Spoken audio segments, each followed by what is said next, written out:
Gold, trusted gold buyers. మీరు తాకట్టు పెట్టిన బంగారాన్ని విడిపించి ఈ రోజు ఉన్న మార్కెట్ ధరకు కొనబడను. 2004లో ఆర్మీ జాయిన్ అయ్యాను సార్. సిడిఎస్ ఎగ్జామ్ పాస్ అయ్యి యూపీఎస్సీ కండక్ట్ చేస్తుంది సార్ సిడిఎస్ ఎగ్జామ్. ఈ ఎగ్జామ్ పాస్ అయ్యి 2004లో ఆర్మీ జాయిన్ అయ్యి 1 year బేసిక్ మిలిటరీ ట్రైనింగ్ చెన్నైలో చేశాను సార్. చెన్నైలో ట్రైనింగ్ అయిపోయాక ఒక 10 years I served in the army sir. So 10+1 11 years of total నేను ఆర్మీలో సర్వీస్ చేశాను సార్. పనిచేస్తారండి నేను దాదాపు ప్రతి ఒక్క సరిహద్దు నుంచి చూశాను సార్. అంటే చైనా బార్డర్ కానివ్వండి, పాకిస్తాన్ బార్డర్ కానివ్వండి, మ్యాన్మార్ బార్డర్ కానివ్వండి, బంగ్లాదేశ్తో బార్డర్ కానివ్వండి, ప్రతి ఒక్క బార్డర్ నేను సర్వీస్ చేశాను సార్. ఫస్ట్ పోస్టింగ్ ఎక్కడ మీకు ట్రైనింగ్? ఫస్ట్ జేఎండ్కే. సాధారణంగా ట్రైనింగ్ ఎలా ఉంటుంది సార్? చాలా టఫ్ సార్. జనరలీ యూత్లో ఒక అపోహ ఏంటంటే ఆర్మీ అంటే సూపర్ మ్యాన్ ఉండాలి. అది కాదు సార్. ఆర్మీకి కావాల్సింది ఫిజికల్ స్ట్రెంగ్త్ కాదు sir, mental strength. Never give up attitude కావాలి sir. At the time of joining basic physical test ఉంటుంది సార్. అది చాలా బేసిక్ సార్.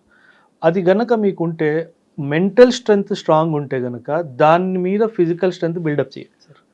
సో అదే సిద్ధాంతం పట్టుకొని 1 year బేసిక్ మిలిటరీ ట్రైనింగ్స్లో ఆర్మీలో ఒక స్లోగన్ ఉంది sir. You enter the army as a boy, you exit as a man. ఒక అబ్బాయిని ఒక పురుషుడిలా మారుస్తుంది సార్ ఆర్మీ.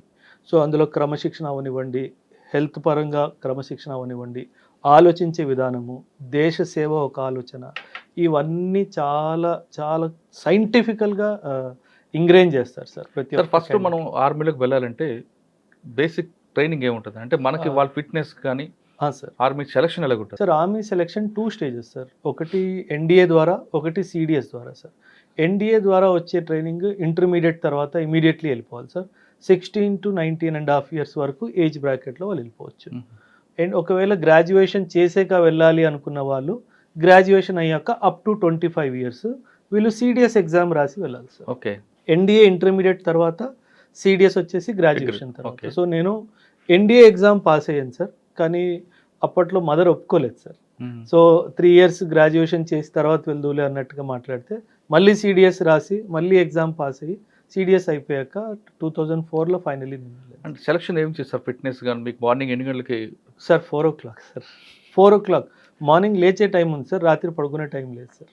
ఒకసారి అదృష్టం బాగుంటే గంటన్నర దొరకవచ్చు సార్, ఒకసారి బాగాలేకపోతే ఆ టైం కూడా దొరకదు. మీరు ఇంటర్మీడియట్ దాని తర్వాత వెళ్ళారు కదండి, అమ్మగారు వద్దన్నారు, ఆగిపోయారు, డిగ్రీ తర్వాత వెళ్ళారు. అవును సార్. సెలక్షన్ వెళ్లే ముందు కొంతమంది కోచింగ్ సెంటర్స్ ఉంటాయి ఆర్మీలో, సెలక్షన్ కోచింగ్ ఇవ్వబడి సార్. సార్ అవన్నీ నిజమే అంటారా? ఉన్నాయి సార్, కొన్ని ఉన్నాయి సార్. కాకపోతే ఆర్మీ సెలక్షన్ ఇంటర్వ్యూ ఫేజ్ చాలా ఇంపార్టెంట్ సార్ ఆర్మీ సెలక్షన్కి. దాన్ని సర్వీస్ సెలక్షన్ బోర్డ్ అంటారు సార్, ఎస్ఎస్బి అని అంటారు సార్. దానికి సంబంధించి చాలా కోచింగ్ ఇన్స్టిట్యూట్స్ ఉన్నాయి సార్. కానీ నా పర్సనల్ ఎక్స్పీరియన్స్తో నేను చెప్తున్నాను సార్. నేను ఆర్మీలో ఉన్నప్పుడు కూడా నేను ఒక సర్వీస్ సెలక్షన్ బోర్డులో యాజ్ ఎ సైకాలజిస్ట్గా కూడా నేను పనిచేశాను సార్. కాకపోతే మనం ఒక మనిషి సైకాలజీని అంత త్వరగా మార్చలేము సార్. ఎందుకంటే ఎస్ఎస్బిలో సైకాలజీ టెస్ట్ అవుతుంది సార్. నువ్వు ఎలాంటి మనిషివి, నీ ఆలోచన తీరేంటి, ఏమైనా నెగటివ్ డైమెన్షన్స్ ఉన్నాయా, ఇవన్నీ చూస్తారు సార్. అది యూపీఎస్సీ ఇంటర్వ్యూకి ఎస్ఎస్బి ఇంటర్వ్యూకి చాలా తేడా ఉంది సార్. యూపీఎస్సీ ఇంటర్వ్యూ ఒక 40 నిమిషాల్లో అయిపోయింది సార్. ఎస్ఎస్బి ఇంటర్వ్యూ 6 days నడుస్తుంది. 6 days they will test your social skills. మీ మాట్లాడే విధానము, నువ్వు ఉండే విధానము, నువ్వు బ్యారెక్స్లో ఎలా ఉంటున్నావు, మాట్లాడే విధానము, నువ్వు బట్టలు వేసుకునే విధానము, నువ్వు ఆలోచించే విధానము, నీకు ఒక స్ట్రెస్ ఇస్తే నువ్వు దాన్ని ఫేస్ చేసే ధైర్యం ఉందా, వేరే వాడిని ముందు దోసేస్తావా, ఇవన్నీ 6 days మిమ్మల్ని పెట్టి. అందుకే అంటారు సార్ ఎస్ఎస్బి సెలెక్ట్ అయిన వాడు హీఈస్ అ ట్రూ లీడర్ అంటారు sir. He's a person who will never leave you in the heat of the battle. ఎప్పుడైనా సరే నీ కోసం పోరాడతాడు అన్నట్టుగా అంటారు. అందుకే చాలా పెద్ద ట్యాగ్ సార్. రాహుల్ ద్రావిడ్ కానివ్వండి, అమితాబ్ బచ్చన్ కానివ్వండి, షారుఖ్ ఖాన్ కానివ్వండి, వీళ్ళు అందరు కూడా ఎస్ఎస్బిలో రిజెక్ట్ అయ్యారు. సో ఆ లెవెల్ ఆఫ్ సెలక్షన్ ప్రాసెస్. ఇప్పుడు ఇంటర్మీడియట్ చదివాను ఒక అబ్బాయి, ఆ అబ్బాయి అందులోకి వెళ్ళాలనుకుంటే సార్ ఎన్డీఏ ఎగ్జామ్ రాయాలి సార్. యూపీఎస్సీ రాయాలంటే ఏం చేయాలి సార్? బేసిక్ ఏం ఉండాలంటే ఇంటర్మీడియట్ సబ్జెక్ట్ చాలా లేదండి. More or less UPSC standard questions, in fact difficult than that. Mathematics చాలా వెయిటేజ్ ఉంటుంది సార్ ఎన్డీఏలో. English and maths, science subjects మీద చాలా వెయిటేజ్ ఉంటుంది సార్. అండ్ అలాగే జనరల్ నాలెడ్జ్ సబ్జెక్ట్స్ కూడా ఉంటాయి సార్. రెండు CDS లో కూడా అంతే సార్, NDA లో కూడా అంతే ఓకే, సార్. ఇందులో ఓవరాల్ టెస్ట్ అయిపోయింది అనుకోండి, next physical test. Physical test ఉంటుంది, followed by interview, followed by medicals. ఈ ఫిజికల్ టెస్ట్ లో ఏం తీసుకుంటారు? చాలా ఉంటాయి సార్. అందులో ఇండివిజువల్ ఆబ్స్టకల్స్ ఉంటుంది, గ్రూప్ ఆబ్స్టకల్స్ అని ఉంటాయి, రన్నింగ్ రేస్ ఉంటాయి సార్. ఆర్మీ ఇండక్షన్ అనేది నువ్వు ఎంత వేగంగా పరిగెట్టగలవు అన్నది కాదు సార్. పోలీస్ టెస్ట్ లా ఉండదు సార్, జనరల్లీ అలా అనుకుంటారు, అది కాదు సార్. ఆ టెస్ట్లో కూడా సైకాలజీ టెస్ట్ ఉంటుంది సార్. అచ్చా. ఫర్ ఎగ్జాంపుల్ మిమ్మల్ని ఒక పోల్ మీద నిల్చోబెట్టి ఒక 2 feet 3 feet డిస్టెన్స్లో ఒక తాడు ఉంటుంది, మీరు జంప్ చేసి తాడు పట్టుకొని కింద దిగాలి. మీకు మెంటల్ బ్లాక్ ఉందనుకోండి, ఆ 3 feet డిస్టెన్స్ అయినా you will not take that leap. ఆ లీప్ తీసుకోవడానికి మీరు భయపడతారు. కాన్ఫిడెన్స్ వాక్, ఒక 20 feet హైట్ మీద ఒక 1/2 feet ప్లాంక్ మీద మీరు వాక్ చేసి చూపించాలి. It is called confidence walk. It is not to test your physical capacity sir, it is about mental. Completely mental test. Complete mental. అంటే for a fraction of second వాడు తెలిసిపోతుంది వీడు భయపడుతున్నాడు అని. సో అక్కడ రిజెక్షన్ అయిపోతుంది. సో అది చాలా సైంటిఫికలీ డిజైన్ సార్. ఇప్పటిది కాదు sir, 18th century model sir. అచ్చా. అదే మోడల్ ఇప్పుడు కంటిన్యూ అవుతుంది all across the world sir. It is sir. ఇప్పుడు అందులో వెళ్తుంటారు, మార్నింగ్ కంటిన్యూ పరిగెట్టిస్తుంటారు, ఒక ఆఫీసర్ అడిగి లీడ్ చేస్తుంటారు. అంటే అంతసేపు 5 kilometers 10 kilometers రన్ చేస్తుంటారు కదా, అంటే అక్కడ స్ట్రెంగ్త్ వాళ్ళ మెంటల్ సార్. బ్యాటిల్ లోడ్ తో 100 kilometers పరిగెట్టిన రోజు కూడా ఉంది సార్. ఎందుకంటే ఆర్మీలో సేయింగ్ ఉంది sir, after 5 kilometers you don't run by your legs, you run by your mind. Switch off అయిపోయి ఇంకా పరిగెడుతూనే ఉండాలి. సో మాకు చాలా కాంపిటీషన్స్ ఉంటాయి సార్. 40K రేస్ బ్యాక్ ఉంటుంది, 20K రేస్ బ్యాక్స్ ఉంటాయి, బ్యాటిల్ లోడ్తో సహా. Not only civil dress or something, మీ మీద బ్యాటిల్ లోడ్ కూడా ఉంది, మీ వెపన్ లోడ్ ఉంది, బ్యాటిల్ లోడ్ ఉంది, అవన్నీ వేసుకొని రావాలి. So it test your limits sir. అక్కడ కూడా మీకు మార్నింగ్ బ్రేక్ఫాస్ట్ కానీ లేదా లంచ్ ఇచ్చినప్పుడు దానికి ఒక టైం పీరియడ్ ఉంటుంది, ఆ టైంలోనే తినాలంటే. Exactly sir. మీకు ఇంట్లో కూర్చొని హ్యాపీగా తిరిగ్గా తిన్నట్టు ఆర్మీలో ఉండదు sir. You will get 4-5 minutes if you're lucky to eat your meal. కానీ చాలా న్యూట్రిషియస్ ఫుడ్ ఉంటుంది సార్. మనం అసలు ఆ లెవెల్కి మనం ఇంట్లో ఎప్పుడు రీచ్ అవ్వలేము సార్. ఏం పెడతారండి మార్నింగ్ బ్రేక్ఫాస్ట్? అంతే sir, all protein diet, protein, carbohydrates. ఎందుకంటే ఆ ఎనర్జీ లెవెల్స్కి వాళ్ళు చేయించే డే టు డే చర్యకి అంతా ఎనర్జీ కావాలి సార్. చాలా ఎక్సలెంట్ ఫుడ్. ఎందుకంటే there are officers who are posted to ensure that every cadet gets the required nutrition for the day. మరి మీరు మిస్ అవ్వడానికి లేదు. మీ కుర్చీ ఉంటుంది, మీ టేబుల్ ఉంటుంది, మీ చైర్ ఉంటుంది, మీ ప్లేట్ ఉంటుంది. మీరు మిస్ అయిపోతే అందులో క్రాస్ అవుతుంది, then you have to give, దానికి పనిష్మెంట్ ఉంది. ఫుడ్ తినకపోవడానికి కూడా పనిష్మెంట్ ఉంది. ఫుడ్ తినకపోవడం కాదు, వేస్ట్ చేసిన పనిష్మెంట్ అది 100% సార్, అది 100%. So you have to give an explanation why you did not come for a particular meal. దానికి చాలా సివియర్ పనిష్మెంట్. ఒక మార్నింగ్ లేపుతారు, 4 o'clock లేపుతారు సార్. రన్నింగ్ అన్నీ అవుతాయి సార్. బ్రేక్ఫాస్ట్ టైం ఒక 40 minutes ఇస్తారు అనుకోండి. లేదండి, 15 minutes. లేదండి, 4 to 5 minutes. అంతమంది ఎలా తింటారండి? దట్ ఈస్ అంత పెద్ద డైనింగ్ హాల్ ఉంటుంది సార్, 2000 members కూర్చొని తినొచ్చు ఒక్కటే టైంలో అట్ వన్స్. అంతమంది వెయిటర్స్ ఉంటారు మిమ్మల్ని సర్వ్ చేయడానికి. చాలా ఎక్సలెంట్ అరేంజ్మెంట్ సార్. అది బియాండ్ ఇమాజినేషన్, బియాండ్ ఇమాజినేషన్. కానీ ఒక్కొక్కసారి weekly once monthly once barakhana ఉంటుంది అటు. అది barakhana after the training sir. మనం యూనిట్కి వెళ్ళాక డెఫినెట్లీ అది barakhana is a informal gathering with the troops. వాళ్ళకి ఏమైనా కష్టాలు ఉంటే మాట్లాడడానికి. So barakhana is basically troops. ఎందుకంటే నార్మల్గా unit life is very strict sir. So వాళ్ళకి కూడా ఒక ఎంటర్టైన్మెంట్ ఫ్యాక్టర్ ఉండాలి అనే డైమెన్షన్లో బడాఖానా పెడతారు సార్. అది కూడా చాలా బాగుంటుంది sir. Barakhana was my favourite time. ఎందుకంటే వాళ్ళు సార్ ఆఫీసర్ అని మర్చిపోయి వాళ్ళ మనసులో ఉన్న మాట చెప్పుకుంటారు సార్. అది చాలా బాగుంటుంది. ట్రైనింగ్ అయిన తర్వాత ఫస్ట్ పోస్టింగ్ ఎక్కడ ఇస్తారండి? హవల్దార్ ఇస్తారా? డిపెండ్ సార్, మీకు ఏ రెజిమెంట్ అలాట్ అయిందో. ఇప్పుడు యూపీఎస్సీలో ఎలాగా ఐఏఎస్ వచ్చిందా, ఐపీఎస్ వచ్చిందా, అలాగా మీకు ఇన్ఫెంట్రీ వచ్చిందా, ఆర్టిలరీ వచ్చిందా, దాన్ని బట్టి ఆ ప్రెజెంట్ ఆ యూనిట్ ఎక్కడుంది దాన్ని బట్టి కొందరికి ఫీల్డ్ వస్తుంది సార్, కొందరికి పీస్ వస్తుంది సార్. నేను 10 years సర్వీస్ చేశాను సార్. అదృష్టం దురదృష్టం తెలియదు కానీ ఆల్ 10 years ఫీల్డ్లోనే ఉన్నాను సార్. మీ దగ్గరకు వద్దాం. మీరు ట్రైనింగ్ అయింది సార్. ఫస్ట్ పోస్టింగ్ ఎక్కడ? ఫస్ట్ పోస్టింగ్ మానస్ బల్ అని చెప్పేసి యూఏవి బేస్ ఉంది సార్. అక్కడ నేను ఉన్నాను సార్. 18 months అక్కడ ఉన్నాను సార్. అక్కడ నుంచి మళ్ళీ రాజస్థాన్. సార్ ఒకసారి మన ఫస్ట్ పోస్టింగ్ వెళ్తే సార్, ఇక్కడ మీరు విశాఖపట్నంలో అంతా స్వెట్టింగ్ ఏరియా. అది మనకి నాది విశాఖపట్నం కాబట్టి మనం నిల్చున్నా కూర్చున్నా సమ్మర్లో అయినా మనకి స్వెట్ వస్తూనే ఉంటుంది. అటువంటి బాడీ మనకు అలవాటు అయిపోయింది. ఈ బాడీని తీసుకొని కంప్లీట్ గా మీరు అస్సలు కల్చరల్ షాక్ సార్. ఎందుకంటే అదొకటే కాదు సార్, నేను సియాచిన్ లో కూడా సర్వీస్ చేశాను సార్. -69 చూసాను సార్. తట్టుకోగలిగింది మన బాడీ సార్. అంటే దేశ సేవ సార్, అచ్చా. ఆ దేవుడే కాపాడతాడు సార్, లిటరల్ గా ఫస్ట్ చెప్పాలి. పోస్టింగ్ మీరు ఎక్కడికి లే వెళ్ళారు? లే లే. లే లే ఎలాగుందండి అక్కడ? Leh is very cold place sir. In fact Leh is known to be the highest battle field in the world sir. ఏ ఏ ఏ ఆ హైట్లో ఇంకెక్కడ బ్యాటిల్ ఫీల్డ్ లేదు సార్. సో అక్కడ ఒక ఎయిర్ స్ట్రిప్ ఉంది సార్, మనది చాలా ఇంపార్టెంట్ ఎయిర్ స్ట్రిప్ స్ట్రాటజికలీ మనకి. ఆ ఎయిర్ స్ట్రిప్ని సేఫ్ గార్డ్ చేసే బాధ్యత మాది సార్. ఫ్రమ్ ది చైనీస్ కానీ ఫ్రమ్ ది పాకిస్తానీస్ కానీ దాన్ని కాపాడే బాధ్యత మాది. ఎందుకంటే నార్దర్న్ కమాండ్ జేఎండ్కేలో హై ఆల్టిట్యూడ్లో ఉన్న యూనిట్స్ అన్నిటికీ ఎక్విప్మెంట్ కానీ ఆర్మమెంట్ కానీ ఫుడ్ సప్లైస్ కానీ ఆ ఎయిర్ స్ట్రిప్స్ ద్వారానే వస్తుంది సార్. అంటే base point. Base point sir. So అక్కడ మీరు వెళ్ళిన తర్వాత మీరు ఎవరు రిపోర్ట్ చేశారు అక్కడ? మా unit commanding officer sir. Unit commanding officer ఒక యూనిట్ ఇచ్చేస్తారు సార్. ఆ యూనిట్కి ఈ ఏరియా అంతా రెస్పాన్సిబిలిటీ మీదే అన్నట్టు ఇస్తారు సార్. సో మా యూనిట్ మీకు ఇచ్చిన రెస్పాన్సిబిలిటీ ఎన్ని కిలోమీటర్ ఉందండి? ఒక 29 కిలోమీటర్ స్ట్రెచ్ ఉంటుంది. 29 కిలోమీటర్ మీరు ఒక్కరేనా? నేను ఒక్కడిని కాదు సార్, మొత్తం battalion sir. 1200 to 1400 soldiers sir, 31 officers sir, 31 officers, అందులో నేను ఒక్కడిని. So it is a team effort sir. It is not that we're doing it all. ఇలాంటివి మీరు అడుగుతున్నవి కౌంటర్ ఇన్సర్జెన్సీలో, కౌంటర్ టెర్రరిస్ట్ ఆపరేషన్స్లో పోస్ట్ రెస్పాన్సిబిలిటీస్ ఉంటాయి. అవి వేరే, అది వేరే. ఇప్పుడు వెళ్ళారు, జాయిన్ అయ్యారు, ఇంటికి వెళ్ళాలి, అమ్మని చూడాలి అనిపించలేదా సార్? చాలా ఉంటుంది సార్. జనరలీ అసలు మనం ఊహించలేము సార్. ఇప్పుడు మనము ఎవరితో మాట్లాడాలన్నా చూడాలన్నా ఫోన్ తీసుకొని వీడియో కాల్ చేసేస్తాం సార్. అక్కడ ఇవన్నీ లేవు సార్.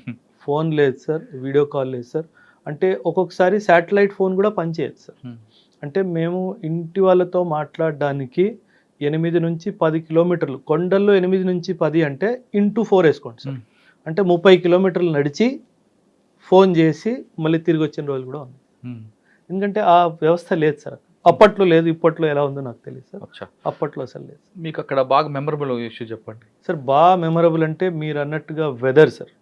నేను యాక్చువల్లీ ఏప్రిల్లో నేను జాయిన్ అయ్యాను sir. By the time November December వచ్చేసరికి ఇంకా నేను తట్టుకోలేకపోతున్నాను సార్.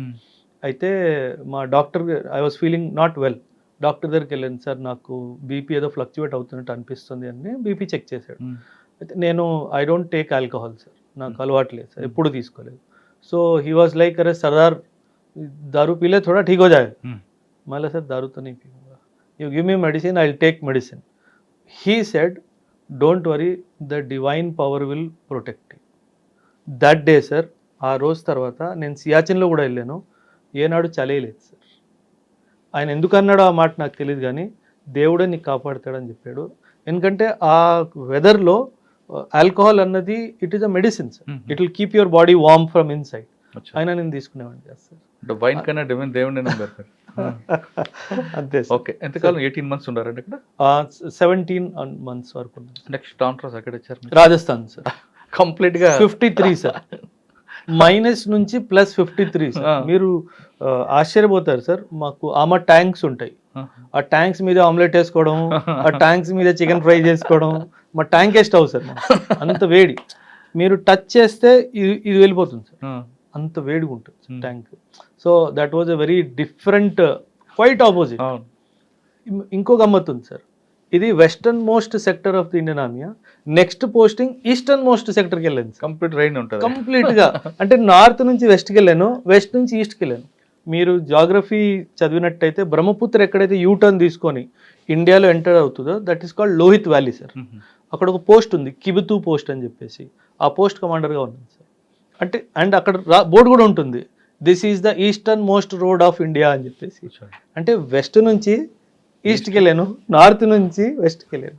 సో అలా ట్రయాంగిల్ ఫామ్ అనమాట. ఈ 3 ప్రాంతాలు పనిచేస్తారు కదా మీరు సార్, ఎక్కడ మీకు బాగా ఎంజాయ్ చేశారు? ఎంజాయ్మెంట్ అంటే ఇక్కడ బాగా పనిచేయాలి ఇంకా. అరుణాచల్ ప్రదేశ్ సార్. అరుణాచల్ ప్రదేశ్లో లోహిత్ వ్యాలీ. అప్పట్లో సార్, నేను ఎర్లీ 2000 విషయం నేను చెప్తున్నాను. మన రోడ్ ఇన్ఫ్రాస్ట్రక్చర్ కానీ అసలు ఏం లేదు సార్, అస్సలు ఏమీ లేదు సార్. అంటే ఒక్క బ్రిడ్జ్ గనక చైనీస్ వాళ్ళు కూల్చేస్తే మేము రిటర్న్ కూడా రావడానికి లేదు. సో ఆ పరిస్థితుల్లో మేము డ్యూటీ చేసాం సార్. అంటే మీరు టైర్కి చైన్లు కట్టేవాళ్ళం సార్, ఎందుకంటే జిప్సీ పైకి వెళ్తుంది మళ్ళీ వెనక్కి వచ్చేస్తుంది, వెనక లోయ ఉంది సార్. సో టైర్లకి చైన్స్ కట్టిన తర్వాత కూడా జిప్సీలు వెళ్ళిపోయాయి సార్. అందుకే మాకు ఎప్పుడు డోర్ లాక్ రూల్ లేదు sir. Door has to be always open. ఆ లాకింగ్ మెకానిజం తీసేస్తారు సో దట్ ఇమీడియట్గా జంప్ చేయడానికి మనకు సులువుగా ఉంటుంది అనే డైమెన్షన్. అయినా చాలా సోల్జర్స్ని కోల్పోయింది సార్. అయ్యో. సో అక్కడ అనిపించేది సార్, ఇక్కడ మనం చాలా డెవలప్ చేయాలి ఏరియాని ఇన్ఫ్రాస్ట్రక్చరలీ అన్నట్టుగా. ఇప్పుడు జరుగుతుంది సార్, ఇప్పుడు చాలా ఆనందం వేస్తుంది అది చూస్తే, ఒక్కదాని తర్వాత ఒకటి జరుగుతుంది సార్. అయితే అక్కడ చాలా అనిపించేది. ఇన్ఫ్యాక్ట్ మీరు హిస్టరీ చదివితే కనుక 1962లో నేను పిల్లలు ఎవరైతే వింటున్నారో వాళ్ళకు కూడా చెప్తాను, there is a battle called battle of Walong, WALONG, battle of Walong. మన సోల్జర్స్ మన గవర్నమెంట్ నుంచి మీరు పోస్ట్ వదిలేయండి, తిరిగి వచ్చేయండి అని చెప్పిన తర్వాత కూడా వాళ్ళు వదిలేయకుండా లాస్ట్ మ్యాన్ లాస్ట్ బుల్లెట్ వరకు ఫైట్ చేశారు. ఆ ప్లేస్లో నిల్చుంటే అదొక తెలియలేని ఒక సైలెన్స్ ఉంది సార్ ఆ ప్లేస్లో. ఇప్పుడు కూడా అంతమంది అక్కడ ప్రాణం కోల్పోయి దేశ సరిహద్దుల్ని కాపాడారు సార్. సో అది చాలా బాగా టచింగ్, తెలియకుండానే అక్కడ ఒక చాలా బాగా సార్. ఓకే సార్ సార్, మన ఫైరింగ్ మీకు ట్రైనింగ్ ఎక్కడ ఇస్తారు? అకాడమీలో కూడా ఉంటుంది సార్, యూనిట్లో కూడా రెగ్యులర్ ట్రైనింగ్ ఉంటుంది. ఎక్కడ అకాడమీ ఎక్కడ మీది? Academy Chennai sir, officers training అకాడమీలో బేసిక్ మిలిటరీ ట్రైనింగ్ ఉన్నప్పుడు కూడా ట్రైనింగ్ ఉంటుంది. అదే తర్వాత యూనిట్లో కూడా రెగ్యులర్గా firing training is a must sir. And as an officer, because firing మీద కంట్రోల్ పెట్టేదే మేము సార్, ఫైరింగ్ మీద. సో దట్ ఈస్ వై మా ఫైరింగ్ స్టాండర్డ్స్ చాలా బాగుంటుంది సార్. సో సార్, ఈ 3 ప్రాంతాలు పనిచేస్తారు కదా, చేసినప్పుడు మీకు ఎప్పుడైనా మన టార్గెట్ ఎప్పుడైనా కనబడ్డారా, లేదా వాళ్ళతో ఎప్పుడైనా? చాలా మంది సార్, అంటే మనకి సినిమాల్లో చూపినట్టుగా ఉండదు సార్ సినిమాలు. అందుకే నేను జనరలీ ఆర్మీ సంబంధించిన సినిమాలు నేను వెళ్ళను సార్, ఎందుకంటే అక్కడ జరిగేది ఒకటి, వీళ్ళు చూపించేది ఇంకోటి. నేచురల్గా ఆర్మీ కాదు, పోలీసు కూడా వేరేగా చూపిస్తూ ఉంటారు.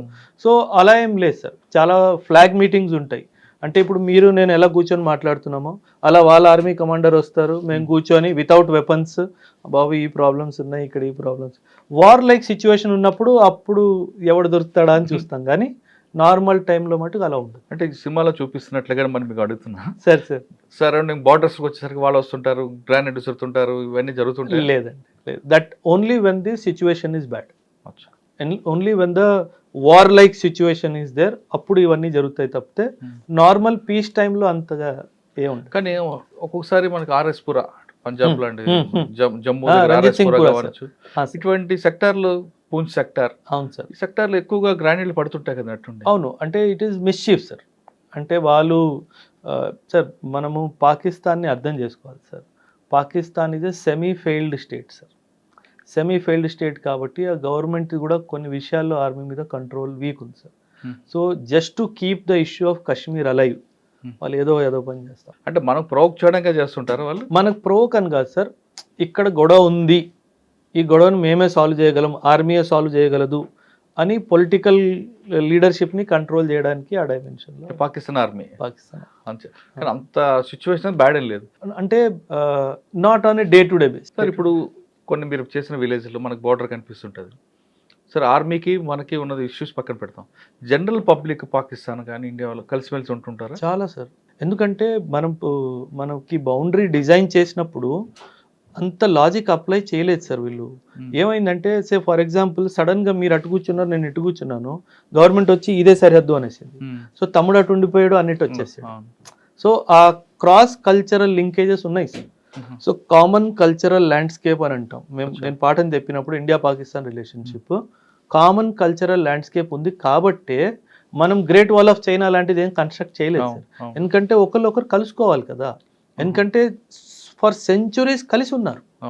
మీరు ఐ డోంట్ నో మీరు విన్నారో లేదో, మన్మోహన్ సింగ్ ఒకరోజు పార్లమెంట్లో ఒక స్టేట్మెంట్ ఇచ్చారు sir, I want to have my breakfast in Lahore, lunch in Pakistan, dinner in Afghanistan. This is how my forefathers lived and this is how I want my children also to live.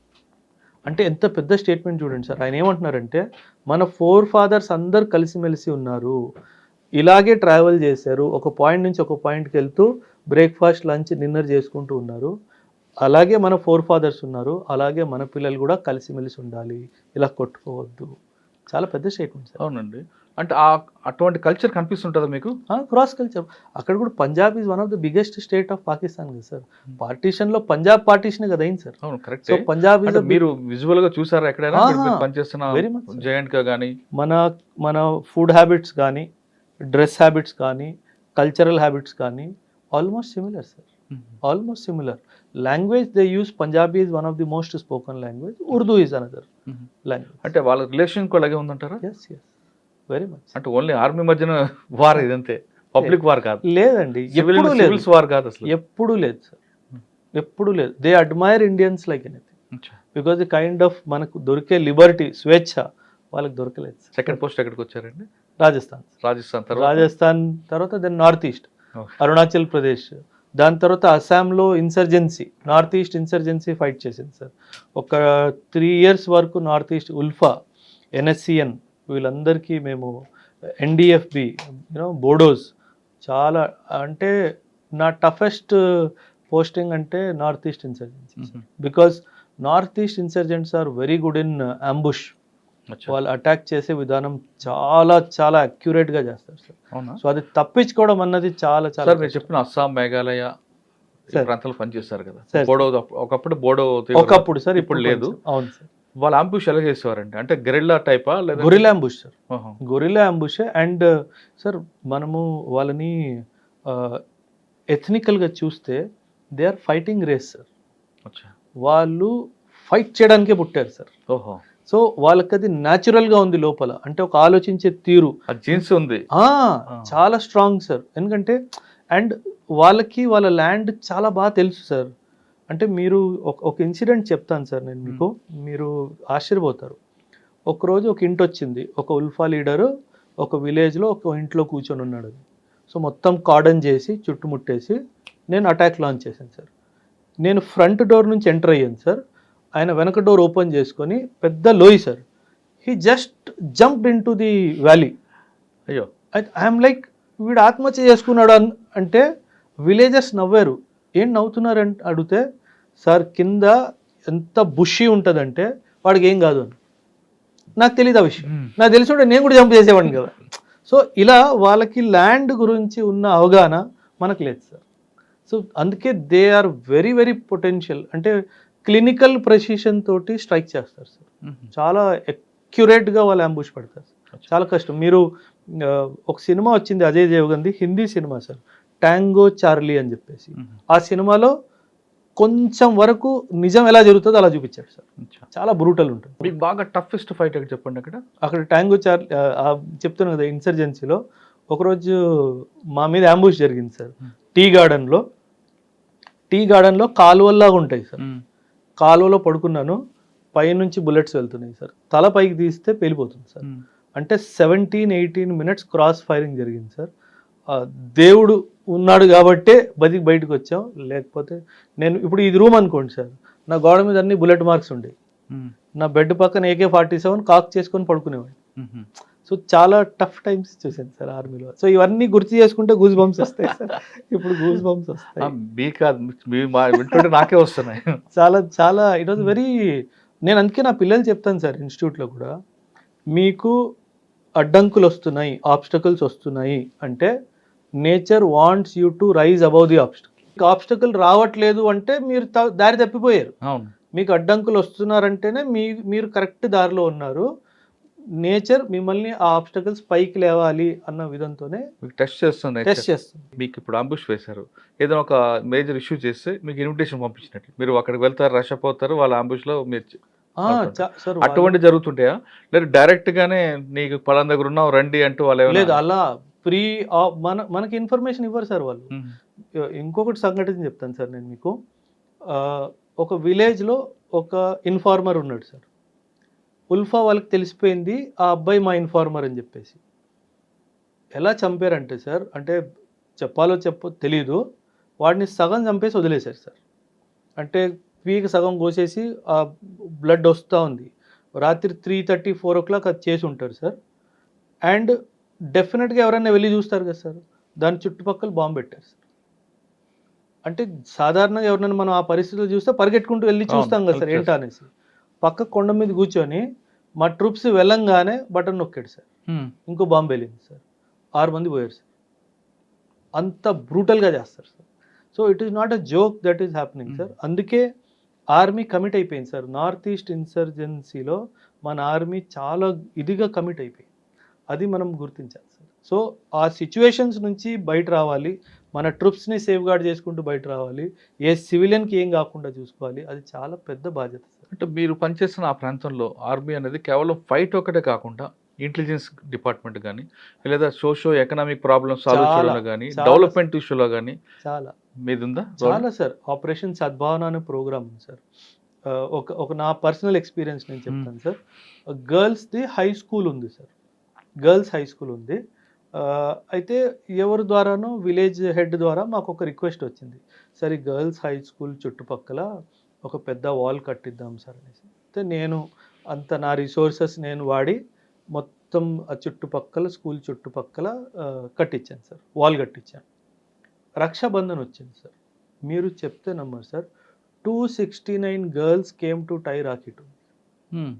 అంటే నా army camp బయట phone చేశాడు, sir ఈ villagers అందరు వచ్చారు, అమ్మాయిలు ముఖ్యంగా ఉన్నారు, మీకు రాఖీ కట్టడానికి వచ్చారు. So that is the biggest achievement sir. దానికి మించి అచీవ్మెంట్ ఏం కావాలి సార్? 300 మంది మీకు రాఖీ కట్టడానికి మీ తలుపు బయట నిల్చుని ఉన్నారు అంటే we have affected their life positively. Sir మీరు చేస్తున్న టైంలో పనిచేస్తున్న పీరియడ్లో ఇంటెలిజెన్స్ అనేది మీరు ఎలా డెవలప్ చేస్తారండి? చాలా హ్యూమన్ ఇంటెలిజెన్స్ చాలా strong sir.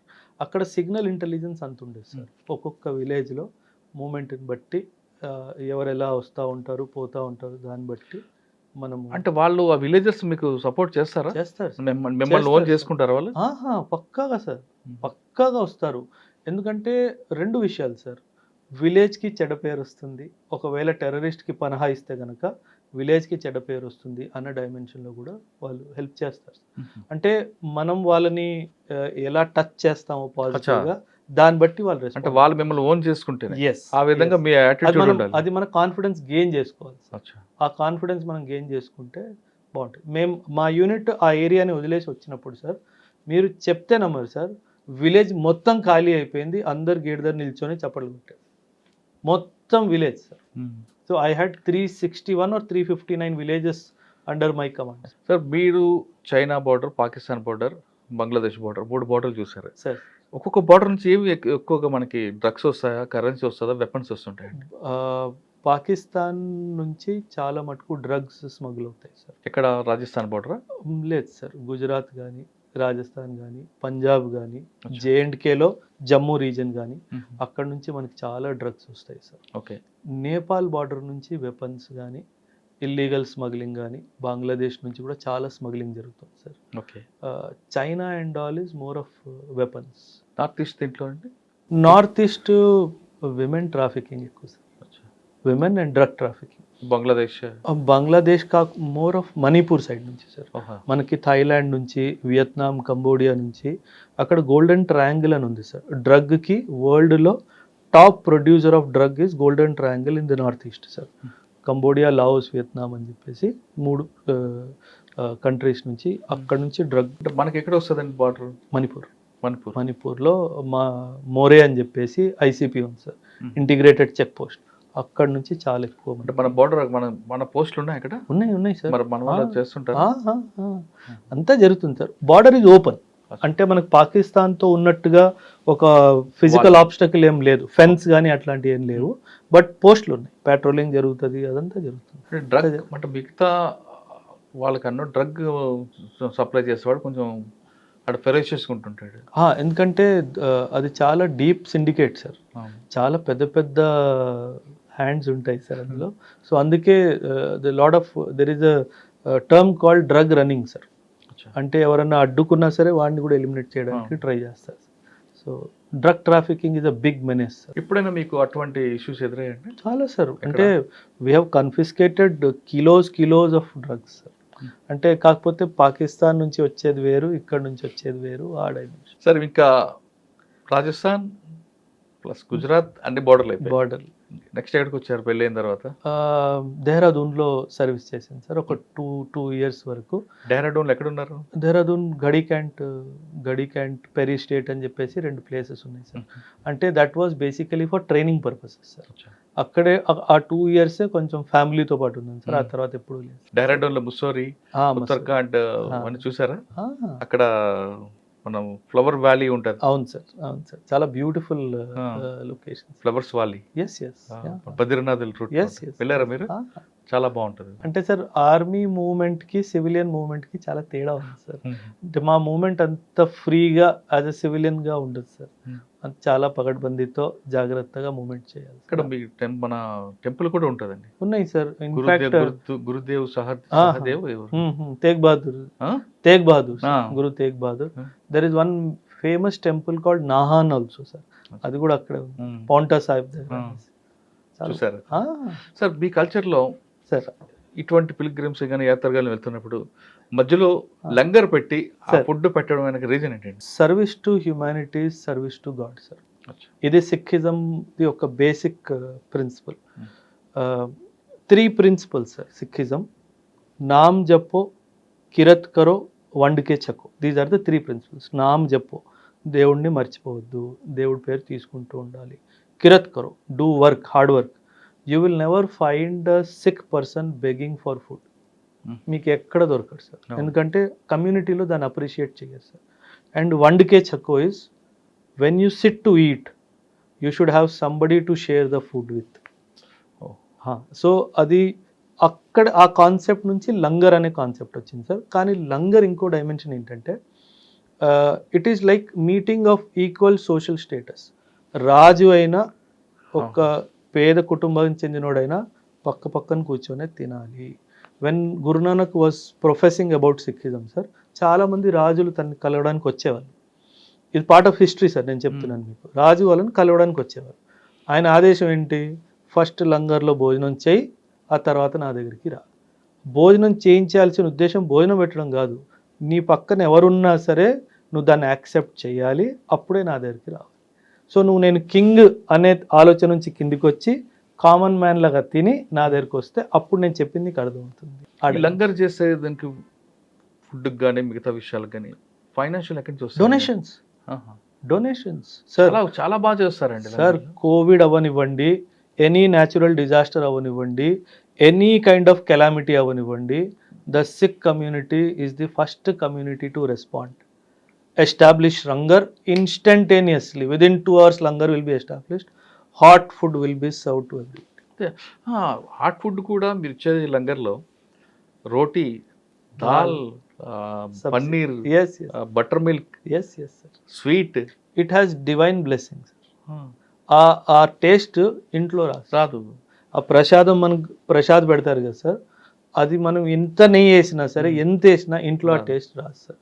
That has divine blessing sir. అది దేవుడు. సార్ మీ కమ్యూనిటీలో ఇంకొక మంచి గొప్ప విషయం ఉందండి సార్.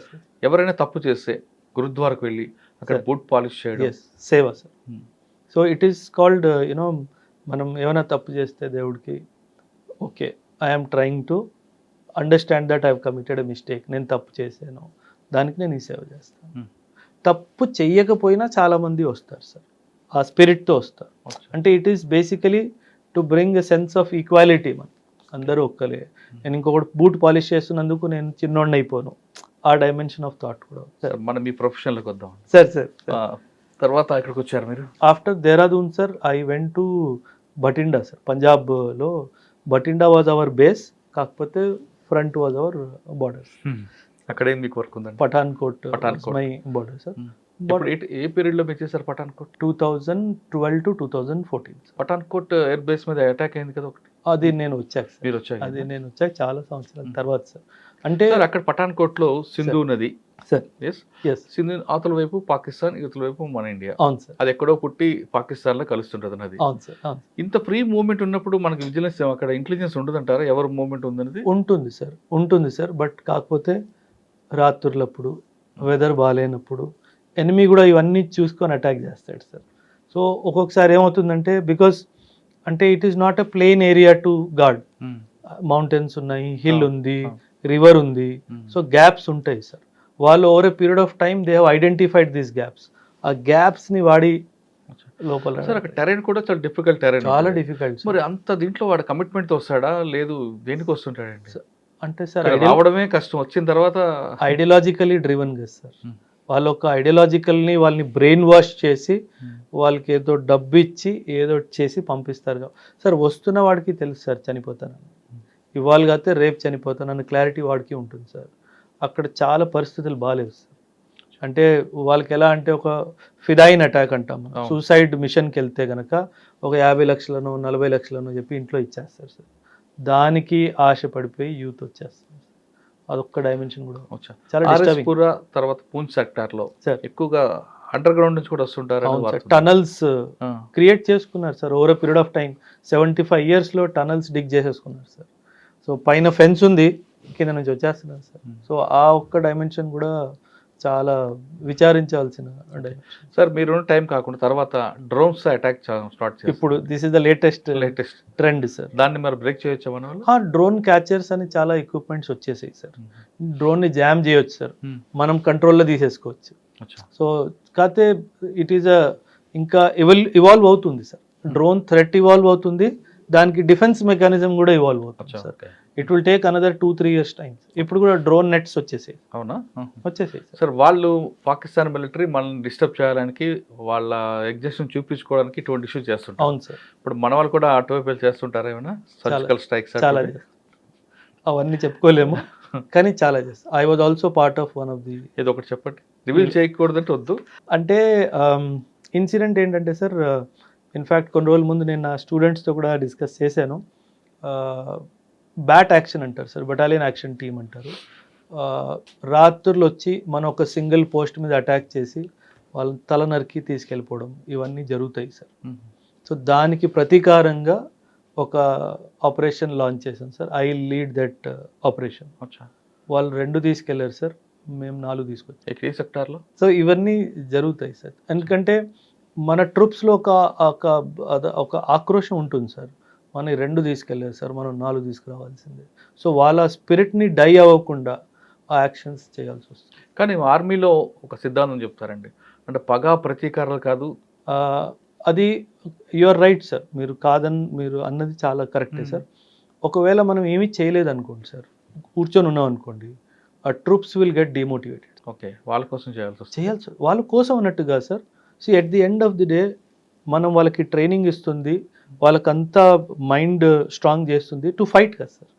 సో వాళ్ళకి ఆ ఫైట్ అవకాశం ఇవ్వకుండా మన వాళ్ళని ఎవరన్నా చంపేసి వెళ్ళిపోతే మనం ఊరుకుంటే ఆ ట్రూప్స్ యాక్సెప్ట్ చేయరు సార్. అప్పుడు ట్రూప్స్ని హ్యాండిల్ చేయడం చాలా కష్టం. మనం ఇచ్చిన ఆర్డర్ని ఒప్పుకోరు సార్. వాళ్ళు రివర్స్ అవుతారు. ఒప్పుకోరు సార్. ఏం నువ్వు మాట్లాడుతున్నావు, అక్కడ పోదామంటే రావట్లేదు, నీకు భయం వేస్తుందా, నీకు పిల్లలు గుర్తొస్తున్నారా, అట్లా మాట్లాడతారు సార్.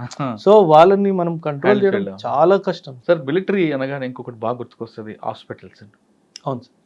ఆర్మీ అనగానే ఆర్మీ హాస్పిటల్ అంటే పర్ఫెక్ట్గా ఉంటుంది ట్రీట్మెంట్ అనేది. అవును సార్. అవును సార్. అది అంటే ఆ బయట నుంచి వచ్చే వాళ్ళ ప్రొఫెషనల్ డాక్టర్ తీసుకొచ్చి ఆ కమిట్మెంట్ ఇస్తారా, లేదా డాక్టర్స్ కూడా ఫైరింగ్ చేయడం కూడా నేర్పుతుంటారు? అన్నీ ఉంటాయి సార్. డాక్టర్స్ ఆల్సో సార్, వంట వండేవాడైనా సరే, వాడు మెకానిక్ అయినా సరే, డాక్టర్ అయినా సరే, లాయర్ అయినా సరే, ఆర్మీలో ఎవడైనా సరే sir, firing practice is a must. అవసరం వచ్చినప్పుడు వాడు వెపన్ తీసుకోవాల్సిందే, యుద్ధానికి వెళ్ళాల్సిందే. అంతెందుకు సార్, పూజారి గారు ఉంటారా, పూజారి is also authorized a weapon. Okay, he also goes for firing. Doctors కి ఎందుకు అంత మంచి పేరు వస్తుంది అక్కడ? ఎందుకంటే ఆర్మీ హాస్పిటల్ అనగానే సార్, ఎందుకంటే సార్ ఎక్స్ట్రీమ్ కండిషన్స్లో కూడా వాళ్ళు ట్రీట్మెంట్ చేస్తారు sir. In the thick of the battlefield, యుద్ధం జరుగుతున్నప్పుడు కూడా వాళ్ళు ట్రీట్మెంట్ చేస్తారు. సో చాలా రెస్పెక్ట్ సార్. ఇన్ఫ్యాక్ట్ మేము కూడా, ఎందుకంటే మాకేమైనా జరిగితే మమ్మల్ని చూసుకునే వాళ్ళే కాబట్టి, అండ్ చాలా రిస్క్ చేసుకొని ఫార్వర్డ్స్కి వచ్చి మరి ట్రీట్మెంట్ చేస్తారు. సో ఆర్మీలో ఆ డాక్టర్స్కి చాలా రెస్పెక్ట్ ఉంది. డాక్టర్స్కి చాలా చాలా అంటే చాలా. సార్, కమిట్మెంట్తో పనిచేస్తున్న మీలాంటి ఆర్మీ ఆఫీసర్కి లేదా ఆర్మీకి ఎంటర్టైన్మెంట్ ఏంటంటే? ఎంటర్టైన్మెంట్ మా బడాఖానా సార్, మీరు ఒక వర్డ్ వాడారు కదా, barakhana is that excellent platform sir. అంటే డే టు డే లైఫ్లో చిన్న చిన్న విషయాల్ని పట్టుకొని కామెడీగా ఎలా రిప్రజెంట్ చేయాలో అది troops are very good at it sir. అంటే మిమ్మల్ని ఎంత ఎంత క్లోజ్ గా అబ్జర్వ్ చేస్తున్నారు అన్న విషయం మీకు అర్థమైపోతుంది. మనం ఏమైనా ఏదో పని చేసామనుకోండి వాళ్ళు గమనిస్తారు, వాడు అవకాశం చూస్తాడు, బడాగాల్లో పట్టుకుంటాడు మిమ్మల్ని. సో అది అలా, సో దట్ ఈస్ వెరీ, అంటే చాలా ఎంటర్టైనింగ్ ఉంటుంది. అది మనసులో పెట్టుకున్న ఆఫీసర్ పనిష్మెంట్ లేదు లేదు, బడాఖానాలో జరిగింది ఆ రాత్రికే మర్చిపోవడం అంతే, ఇంకా ఎప్పుడు అట్లా జరుగుతుంది. ఏం పెడతారండి food? Non veg, alcohol. Troops కి కావాల్సిందే ఆ రెండు sir, non veg, alcohol. Because చాలా కష్టపడతారు సార్, 18 to 19 అవర్స్ డైలీ వాళ్ళకి పని ఉంటుంది sir. So non veg and alcohol ఈ రెండు వాళ్ళకి ఇచ్చేస్తే డాన్స్ ఉంటుంది, చాలా హ్యాపీగా ఉంటుంది, చాలా హ్యాపీగా. డాన్స్ కూడా ఉంటుంది కదా. చాలా ఫైర్, మా క్యాంప్ ఫైర్ కాన్సెప్ట్ ఆర్మీ నుంచి వచ్చింది సార్. అవును, ఆ క్యాంప్ ఫైర్ అన్నది చాలా బాగుంటుంది సార్. అది okay, I miss that. Direct తర్వాత ఎక్కడికి వచ్చారండి? ఇంక నేను అయిపోయింది సర్వీస్, సర్వీస్ అయిపోయింది. ఎందుకు మరి కంటిన్యూ చేయలేదు మరి? సార్ యాక్చువల్లీ రెండు కారణాలు sir. After 10 years of service మేజర్గా తర్వాత అడ్మినిస్ట్రేటివ్ వర్క్ ఎక్కువ అయిపోయింది సార్. అంటే ఫీల్డ్ వర్క్ తగ్గిపోయి అడ్మినిస్ట్రేటివ్ వర్క్ అయిపోవడము. సో నేను దానికోసం వెళ్ళలేదు సార్ ఆర్మీకి. So I decided now it is time to leave the army. And కొంచెం అమ్మకు కూడా హెల్త్ బాగుండట్లేదు, సో ఎవరు చూసుకునేవారు లేరు అనుకొని ఇంకా 10 years తర్వాత వచ్చేసాను. 10 years తర్వాత ఎవరు చేసినా షార్ట్ సర్వీస్ సార్, నేను వెళ్ళింది షార్ట్ సర్వీస్ కాబట్టి నాకు ఆప్షన్ ఉంది సార్. 10 years తర్వాత పర్మనెంట్ కమిషన్ తీసుకునే ఆప్షన్ ఉంది. దాని తర్వాత పొడిగించుకోవాలనుకుంటే చేసుకోవచ్చు. 20 years కమిషన్ మొత్తం పర్మనెంట్ కమిషన్ తీసేసుకోవచ్చు సార్, కానీ నేను తీసుకోలేదు. నా అప్లికేషన్ ఫర్ వదిలేసి రావడానికి 3 సార్లు రిజెక్ట్ అయిపోయింది sir. I was doing very well, ఇంత బాగా చేసావు, కోర్సెస్లో అన్నిట్లో నువ్వు గోల్డ్ మెడలిస్ట్ ఉన్నావు, రిపోర్ట్స్ అన్నీ ఎక్సలెంట్గా ఉన్నాయి, ఎందుకు వదిలేస్తావు అనుకుంటున్నావు. సో నాకు నేను బేసిక్ ట్రైనింగ్లో ఉన్నప్పుడు ఎవరైతే ఇన్స్ట్రక్టర్ ఉన్నారో తనే మా డిసైడింగ్ ఆఫీసర్ అప్పుడు, వీడికి ఇవ్వాలా వద్దా అనేసి. ఫస్ట్ టైం అయితే అసలు వెళ్ళిన రోజే రిజెక్ట్ అయ్యి వచ్చేసింది. నేను అన్నాను ఏంటి ఇంత తొందరగా వచ్చేసింది, రిజెక్ట్ అయిపోయింది. అయితే నేను అప్పుడు ఆర్మీ ఇంటర్కామ్ కనెక్షన్స్ ఉంటాయి, మొబైల్స్ అప్పుడు అంత లేవు సార్. సో ఎవరు అంటే ఆయన ఆఫీసర్ పేరు చెప్పాడు, ఆహా ఎందుకు రిజెక్ట్ అయిందని నాకు అర్థమైపోయింది sir. Because he liked me very much as an officer and he wanted me to continue. But నాకు ఒక స్టేట్మెంట్ ఇచ్చాడు ఆయన, you are doing injustice to the country by leaving Oberoi. నాకు అది చాలా బాధ వేసింది సార్. అయితే అమ్మ కొంట్లో బాగాలేదు sir. So I would have lost my mother sir. నేను అప్పుడు రాకపోతే మాత్రం అమ్మ had cancer and all sir. చూసుకునే వాళ్ళు ఎవరు లేరు, ఉన్నారు సార్ ఇప్పుడు బాగున్నారు, పర్వాలేదు. సూపర్ పర్వాలేదు సార్. సాధారణంగా ఆర్మీ ఆఫీసర్లు బయటకు వచ్చిన తర్వాత సార్ మంచి మంచి ప్రొఫెషనల్ ఉంటాయండి వాళ్ళు. అవును సార్. ఎక్స్ ఆర్మీ ఆఫీసర్ అనగానే చీఫ్ సెక్యూరిటీ ఆఫీసర్ అనుభవిస్తారు, లక్షల్లో జీతాలు ఉంటాయి సార్. నాకు ఓబ్రాయ్ హోటల్స్ వాళ్ళ ఆఫర్ వచ్చింది సార్ 2015లో, 66 lakhs ప్యాకేజ్ ఇస్తాను పర్. బెంగళూరులో హెడ్ ఆఫీస్లో ఉండాలి, manage all the Oberoi hotels in Asia Pacific. మరి అటువంటి కల్చర్, అటువంటి కార్పొరేట్ సెక్టర్ వదులుకొని ఇన్స్టిట్యూట్ పెట్టాలి, పిల్లలందరికీ సివిల్స్ ప్రిపేర్ చేయించాలని ఆలోచన ఎందుకు వచ్చింది సార్? ఎందుకు వచ్చింది అంటే సార్ 2011లో నేను కూడా సివిల్స్ రాశాను సార్. సో యాక్చువల్లీ 2008-9లో ఒకసారి ఢిల్లీ వెళ్ళడం జరిగింది సార్. నేను వన్ ఆఫ్ మై ఫ్రెండ్ని మీట్ అవ్వడానికి వెళ్ళాను. తను యూపీఎస్సీకి ప్రిపేర్ అవుతుంది అన్నట్టుగా ఒక ఇన్స్టిట్యూట్కి వెళ్ళాను సార్ ఢిల్లీలో. అది చాలా పెద్ద ఇన్స్టిట్యూట్ సార్, అందుకే పేరు తీసుకోవట్లేదు. కాకపోతే అంటే ఎంత కమర్షియల్ అనిపించిందంటే, మనం ఇప్పుడు రత్నదీప్కి వెళ్ళి సామాన్ అయినా కొనుక్కుంటాము సార్, అంటే బాస్కెట్లో వేసుకొని వచ్చి బిల్లు చేసుకొని బయటకు వస్తామా, అక్కడ కూడా అంతే సార్. ఏం కావాలి, ఇది కావాలా, ఓకే 2.5 లక్షలు కట్టయి, ఈ 4 బుక్కులు తీసుకో వెలుగు. బ్యాచ్ ఎప్పుడు స్టార్ట్ అవుతుంది? 4 నెలల తర్వాత స్టార్ట్ అవుతుంది. 4 నెలల ముందు డబ్బులు తీసేసుకుంటాడు. అంటే మీరు ఎలా చెప్తారు, ఈ షెడ్యూల్ ఏంటి, ఆ ఫ్యాకల్టీ ఏంటి, అవన్నీ చెప్పే వాళ్ళకి టైము లేదు, ఏమీ లేదు సార్. ఏంటిది ఇంత కమర్షియల్గా ఉంది అని చెప్పేసి తను అడిగితే యూపీఎస్సీ అంతేరా అన్నట్టుగా మాట్లాడింది. 2010లో సార్ యూపీఎస్సీ వాళ్ళు ఒక limited competitive examination for IPS officers అన్నట్టుగా ఒక నోటిఫికేషన్ జారీ చేశారు సార్. ఆ ఎగ్జామ్ నేను రాసి పాస్ కూడా అయ్యింది సార్. కాకపోతే గవర్నమెంట్ చేంజ్ అవ్వడం వల్ల ఇంకా అది పోయింది సార్. సో ఐపీఎస్ అపాయింట్మెంట్ వచ్చింది, జాయిన్ అవ్వాలి, రిజల్ట్ రిలీజ్ అయ్యింది, అంతా అయిపోయింది సార్. జాయినింగ్ ఇన్స్ట్రక్షన్స్కి ముందు దాన్ని for some government political reasons దాన్ని రద్దు చేశారు. సో దెన్ ఐ రియలైజ్డ్, అదైతే ఎవరైతే ఫ్రెండ్ ఉన్నారో తనే చెప్పారు, Oberoi if you have return the exam still did not get what you want, nature wants you to do something else. So అక్కడ నేను శ్రీ మేడంని కలవడము, ఇద్దరం కలిసి ఒక ఆలోచన, because she is also victim of the same institute which I told. So then we said it is too much commercial, let's bring something where students will get support. పిల్లలకి commercial angle కాకుండా ఒక hand holding యాంగిల్తో మన institute, మన teachers, మన mentors, మన ఒక student centric organisation పెట్టాలని చెప్పి ఫైనలీ ఇంకా నేను మేమిద్దరం కలిసి పెట్టాను. ఎప్పుడండి 2021 సార్, 20 2021. నేను 2014 నుంచి 2021-22 వరకు హైదరాబాద్లో ఉన్న ప్రతి ఆల్మోస్ట్ పెద్ద ఇన్స్టిట్యూట్స్లో నేను యాజ్ ఎ టీచర్ నేను వర్క్ చేశాను సార్.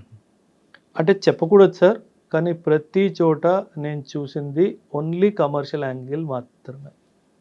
అంటే నేను ఒక ఇన్స్టిట్యూట్లో పనిచేసిన ఇన్స్టిట్యూట్ గురించి తప్పుగా మాట్లాడకూడదు, బట్ అక్కడ జరిగింది మాత్రం స్టూడెంట్స్కి అన్యాయమే సార్.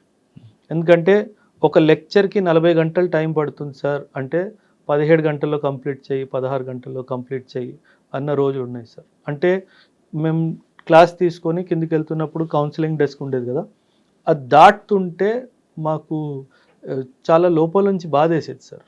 వీళ్ళు కూడా రేపు మోసపోతారు వీళ్ళ దగ్గర అన్నట్టుగా. మీరే సబ్జెక్ట్ డీల్ చేశారు? నేను ఎకనామిక్స్ చెప్పేవాడిని sir. Internal security, international relations, ఈ 3-4 సబ్జెక్ట్. కరెంట్ అఫైర్స్ కూడా చాలా డెప్త్గా చెప్పాను. ఇప్పుడు ఎథిక్స్ అండ్ ఎస్ఏ సబ్జెక్ట్స్ కూడా నేను చెప్తాను సార్. సైకాలజీ కూడా చేస్తారా మీరు? సైకాలజీ ఆర్మీలో కోర్స్ చేయిస్తారు సార్. ప్రాపర్ కోర్స్ చేశాను, 3 లెవెల్స్ ఆఫ్ సైకాలజీ కోర్స్ చేశాను. దట్ ఈస్ హౌ ఎథిక్స్ మీద పట్టు చాలా బాగుంది. ఓకే, మీరు ఎకనామిక్స్ చెప్పారు కదా? అవును సార్. బాస్టర్ సిస్టమ్ గురించి చెప్పండి. దేని గురించి? Barter system sir. మన ఏమంటారు, మనీ ఇవాల్వ్ అయ్యే ముందు ఒక రైతు ఒక పంట పండించి ఇంకో రైతు ఇంకొక పంట పండించినప్పుడు వాళ్ళు ఒకరికొకరు ఎదురుగా నేను మార్పిడి సో దట్ వాజ్ ది, అంటే ఆ టైం మళ్ళీ వస్తుంది అని అనిపిస్తుంది సార్. అదే క్వశ్చన్ నెక్స్ట్. ఆ సిస్టమ్ బెస్ట్ అంటారా, కరెన్సీ సిస్టమ్ బెస్ట్ అంటారా? సార్ కరెన్సీ వల్ల ఏమైపోయింది సార్, మనం డబ్బు కూడబెట్టుకోవడం అన్నది స్టార్ట్ అయింది సార్. సమాజంలో ఇన్ఈక్వాలిటీ కరెన్సీ సిస్టమ్ వల్లనే వచ్చింది సార్. ఎందుకంటే బార్టర్ సిస్టమ్ ఒక పెద్ద అడ్వాంటేజ్ సార్. మీకు కావాల్సింది మీ దగ్గర ఉంటుంది, ఎదుటోడు కావాల్సింది ఎదుటోడి దగ్గర ఉంటుంది. అంటే మీకు ఇప్పుడు పిండి కావాలి, మీ దగ్గర రైస్ ఉంది కానీ పిండి కావాలి, మీరు ఇంత రైస్ ఇస్తే మీకు ఇంత పిండి వస్తుంది. మీరు దాన్ని హోల్డ్ చేసుకోవడానికి లేదు, అంటే ఎక్కువ ఇది చేసుకోవడానికి లేదు. మనీ వచ్చేసరికి, ఆ గోల్డ్ వచ్చేసరికి, మనీ వచ్చేసరికి ఎంత దొరికినా తక్కువ అన్నట్టుగా. కానీ ఇప్పుడున్న సిస్టంలో అది ఆ బార్టర్ సిస్టమ్ యూజ్ అవుతుంటారా? అంటే ఇప్పుడు జనరేషన్ మారింది, అంత ఫాస్ట్ కదా, గ్లోబలైజేషన్ అయిపోయింది కదా సార్. బార్టర్ సిస్టమ్ పని చేయకపోవచ్చు. రూరల్లో ఇప్పుడు కూడా పనిచేస్తుంది సార్. కొన్ని రూరల్ ఏరియాస్లో డబ్బు కాకుండా చాలామంది అయ్యా నేను ఇది తీసుకొచ్చానని చెప్పేసి, అయ్యా ఇది ఇవ్వు అని చెప్పేసి తీసుకెళ్ళాను. నేను చూశాను సార్, వెరీ రీసెంట్లీ కూడా చూసాను సార్. మీరు క్లాసులు చెప్పారు, స్టార్ట్ చేశారు. ఇన్స్టిట్యూషన్కి పెట్టాలని ఆలోచన మీకు 2018లో 2018-19 నుంచి ఉంది సార్. 2021లో ఫైనలీ 21లో ఫస్ట్ ఎక్కడ పెట్టారు? ఎంతమంది స్టూడెంట్స్తో స్టార్ట్ అయింది? అశోక్ నగర్లో పెట్టాను సార్. ఫస్ట్ 2021 అయితే ఫౌండేషన్ క్లాసెస్ ఏం నేను చెప్పలేదు సార్, ఓన్లీ మెంటర్షిప్ పెట్టాను సార్. మెంటర్షిప్ అంటే ఏంటంటే సార్, కాన్సెప్ట్ ఎలా తీసుకొచ్చామంటే సార్, నేను చెప్పాను కదా చాలామంది పిల్లలు మోసపోతున్నారు అనేసి. సో ఎవరెవరు ఎక్కడ మోసపోయినా సరే వాళ్ళ ప్రిపరేషన్లో మైనస్ ఐడెంటిఫై చేసి దాన్ని ప్లస్గా మార్చడం. అది ఆన్సర్ రైటింగ్ అయి ఉండొచ్చు, ఒక సబ్జెక్ట్ పరంగా అయి ఉండొచ్చు, ప్రిలిమ్స్ అయి ఉండొచ్చు, ఆలోచన విధానం అయి ఉండొచ్చు. ఇవన్నీ మార్చడానికి ఒక సంవత్సరం ఓన్లీ మెంటర్షిప్ నడిపేది సార్. నాకు చాలామంది పిల్లలు వచ్చారు సార్ దానికి. ఎందుకంటే ప్రతి ఒక్కరు మోసపోయారు సార్. అంటే మీరు అగైన్ మళ్ళీ చెప్పాలో వద్దో, అంటే బోర్డు మీద పెన్ను పెట్టకుండా ఇన్స్టిట్యూట్ నడిపిన వాళ్ళు కూడా ఇప్పుడు కూడా ఉన్నారు. అంటే మీరు లక్షల స్టూడెంట్స్ తీసుకొని మీరు బోర్డు మీద కూడా పెన్ను పెట్టకుండా, నేను ఈ సబ్జెక్ట్ మీద యూట్యూబ్ వీడియో చేశాను, ఆ యూట్యూబ్ వీడియో చూసుకోండి, ఏమైనా డౌట్ ఉంటే అడగండి, ఇదేం విధానం? ఇంకా మీరు ఇంకొక విషయం చెప్పలేకపోతున్నారు సార్. నేను చూసే చెప్తా ఒకటి సార్. సాధారణంగా సివిల్స్ అనగానే అశోక్ నగర్ క్రాస్ రోడ్స్ అందరు గుర్తొస్తారు. అవును సార్. రైట్. అది కాకుండా ఇప్పుడు కొంత ముందుకు వచ్చారు కొంతమంది సార్. ఇంకా మీలాంటి వాళ్ళు కానీ లేదా ఇంకొక కొంతమంది కానీ ఆ ప్రొఫెషన్ నుంచి అలవాటు పడిన వాళ్ళు ఉన్నారు, బాగా చదువుకునే వ్యక్తులు వచ్చారు. ఇప్పుడున్న కొన్ని ఇన్స్టిట్యూషన్లు అయితే వాళ్ళ బ్యాక్గ్రౌండ్ అసలు సంబంధం లేదు దానికి సార్. నేను వాళ్ళు చదివిన చదువు వేరు, వాళ్ళ గతంలో పనిచేసిన పని వాళ్ళ అదంతా వేరే, వాళ్ళు వచ్చి ఇన్స్టిట్యూషన్ పెడుతున్నారండి సార్. మీకు మాట చెప్పనా, ఒక అబ్బాయి నా దగ్గర ఎకానమీ చెప్తాను అన్నట్టు వచ్చాడు సార్. నాకు ఒక రూల్ ఉంది సార్ ఇన్స్టిట్యూట్లో, డెమో నేను తీసుకుంటా, క్వశ్చన్ నేను అడుగుతా, నువ్వు చెమటలు పట్టకుండా సమాధానం ఇస్తే తీసుకుంటా. This is my policy sir. ఒక అబ్బాయి వచ్చాడు, ఒక సబ్జెక్ట్ మీద బ్యాలెన్స్ ఆఫ్ పేమెంట్ మీద తీసుకుంటా అన్నాడు. నేను కొన్ని క్వశ్చన్లు అడిగాను, దేనికి సమాధానం ఇవ్వలేకపోయాడు సార్. అయితే పర్లేదమ్మా, డోంట్ వరీ, కొంచెం చదువుకోనరా అని ఈ బుక్ నేను మీకు ఆ చాట్స్ కూడా చూపిస్తాను, ఆ బుక్లు కూడా పంపించా. ఈ బుక్స్ చదువు, ఒక 6 months తర్వాత మళ్ళీ చూద్దాంలే అన్నట్టుగా పంపించేసాను. 3 months తర్వాత నేను సడన్గా ఒకరోజు తను ఏదో స్టేటస్ పెట్టాడు. నేను స్టేటస్ చూసి ఏదో క్లాసెస్ అని పేరు పెట్టాడు. ఏంటిది అంటే, ఒక టీచర్గా నువ్వు పనికిరావు అని చెప్పిన వ్యక్తి ఈరోజు ఇన్స్టిట్యూట్ పెట్టి లక్షల్లో సంపాదిస్తున్నాడు. అంటే హౌ ఇస్ ఇట్ పాసిబుల్? అదే ఆ డేరింగ్ ఎక్కడి నుంచి వస్తుందండి వాళ్ళకి? అంటే సార్ ఇప్పుడు పిల్లల స్కూళ్ళు ఇంటర్మీడియట్ చదివిన వాళ్ళు స్కూల్ పెట్టారు, క్లాసులు తీసుకుంటారంటేనే మనం ఆలోచిస్తున్నాం. ఎగ్జాక్ట్ చిన్న పిల్లలు మోసం చేస్తున్నామని ఫీలింగ్ ఉంటుంది. అటువంటిది సివిల్స్ చదివే వాళ్ళకి, యూపీఎస్ వాళ్ళకి క్లాసులు చెప్తామని ఒక హోటల్లో పనిచేసే వ్యక్తో లేదంటే ఇంకెక్కడో పనిచేసిన వ్యక్తి ఇన్స్టిట్యూషన్ పెడతాడంటే అసలు అది మనం ఎలా మనం. నేను మొన్న అంజలి గారితో ఒక వీడియో చేస్తున్నప్పుడు చెప్పాను, మేడం ఒక డిబేట్ పెట్టండి మేడం, ఇన్స్టిట్యూట్ నడుపుతున్నారు కదా, రమ్మని చెప్పండి మేడం, లైవ్కి వెళ్ళిపోదామని చెప్పా. కొన్ని క్వశ్చన్లు నేను అడుగుతాను, వాళ్ళని కూడా కొన్ని క్వశ్చన్లు అడగమని చెప్పండి. వాళ్ళ సబ్జెక్ట్ లేదు కదా. ఇప్పుడు ఒక మీరే ఉన్నారు, లేదా ఒక హోటల్లో తీసుకుందామండి, హోటల్లో ఒక మాస్టర్ వస్తాద్ అంటారు, రైట్? సార్ ఆ వస్తాద్ అన్నిట్లో ఆయన గ్రిప్ ఉంటేనే వస్తాద్ అవుతాడు. అంతేగాని నేను క్లీనింగ్ చేశాను వస్తాద్ అవుతాను, నాకెందు వాళ్ళు పంచాలంటే కాదు కదా, ఎవరు ఒప్పుకోరు. మరి ఒక హోటల్లోనే వస్తాదికి అంత ప్రిఫరెన్స్ ఉన్నప్పుడు ఒక దేశాన్ని నడిపే సర్వీస్ ఆఫీస్ వాళ్ళకి ట్రైనింగ్ ఇవ్వాలంటే ఆయనకి ఎంత స్టెప్ ముందు ఉండాలి సార్? ఇక్కడ అంటే మీరు చిన్న ఇన్సిడెంట్ సార్, మన ఇంటర్వ్యూ స్టార్ట్ అయ్యే ముందు నేను చెప్పాను కదా, టీఎస్పిఎస్సి Group 1 రిజల్ట్స్ వచ్చాయి సార్. మెయిన్స్ ఎగ్జామ్ ఉంది అక్టోబర్లో, ఓకేనా? మెయిన్స్ టెస్ట్ సిరీస్ అని ఒక ప్రోడక్ట్ తీసుకొచ్చింది సార్ మార్కెట్. 25 నుంచి 30,000 దాకా ఫీజు పెట్టారు సార్. నేను ఇంత డబ్బులు ఎందుకు పిల్లల దగ్గర, 3 నెలల విషయమే కదా, 7-8 పెట్టి 9,000 పెట్టి లాంచ్ చేద్దామని చెప్పేసి నిన్న రాత్రి కింద గ్రౌండ్ ఫ్లోర్లో బోర్డు పెట్టాను సార్. రాత్రి 1 గంట ఒక కారులో వచ్చి బోర్డు తీసుకెళ్ళిపోయాడు సార్. ఎవడు కాంపిటీటర్ వీడు 8,000కి ఇచ్చేస్తే నేను 25,000 తీసుకుంటున్నాను కదా, నా దగ్గర ఎందుకు వస్తారని. You can give for 8,000 sir. కాకపోతే వీళ్ళు ఏంటంటే దీని ఒక ఆపర్చునిటీ బోర్డు తీసుకెళ్ళిపోయాడు సార్. ఇందాక మీరు ఫోన్ చేసినప్పుడు నేను సైబర్ క్రైమ్ సెల్లో ఉన్నాను సార్.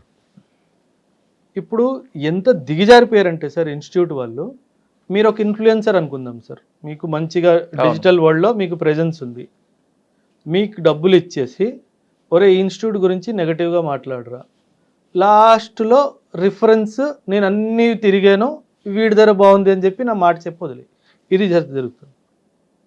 నేను అదే కంప్లైంట్ ఇవ్వడానికి ఏసీబీ గారి దగ్గర వెళ్తే, సార్ మీరు చిన్న విషయం మాట్లాడుతున్నారు, జనాలు ఇంకేదేదో చేస్తున్నారు సార్, నేను పిలిచి చెప్తానులే అన్నట్టుగా. అంటే వాళ్ళకి ఇంకేం దొరకలేదు సార్ మన గురించి తప్పుగా మాట్లాడడానికి. సో ఇంకేం చేస్తారు, ఇన్ఫ్లుయెన్సర్ని పట్టుకొని వాడికి 1,000-10,000 ఇచ్చేసి వాళ్ళ గురించి ఇట్లా తప్పుగా మాట్లాడరని. నేను అదే చెప్పాను ఆ అబ్బాయిని కూడా పిలిపించాడు.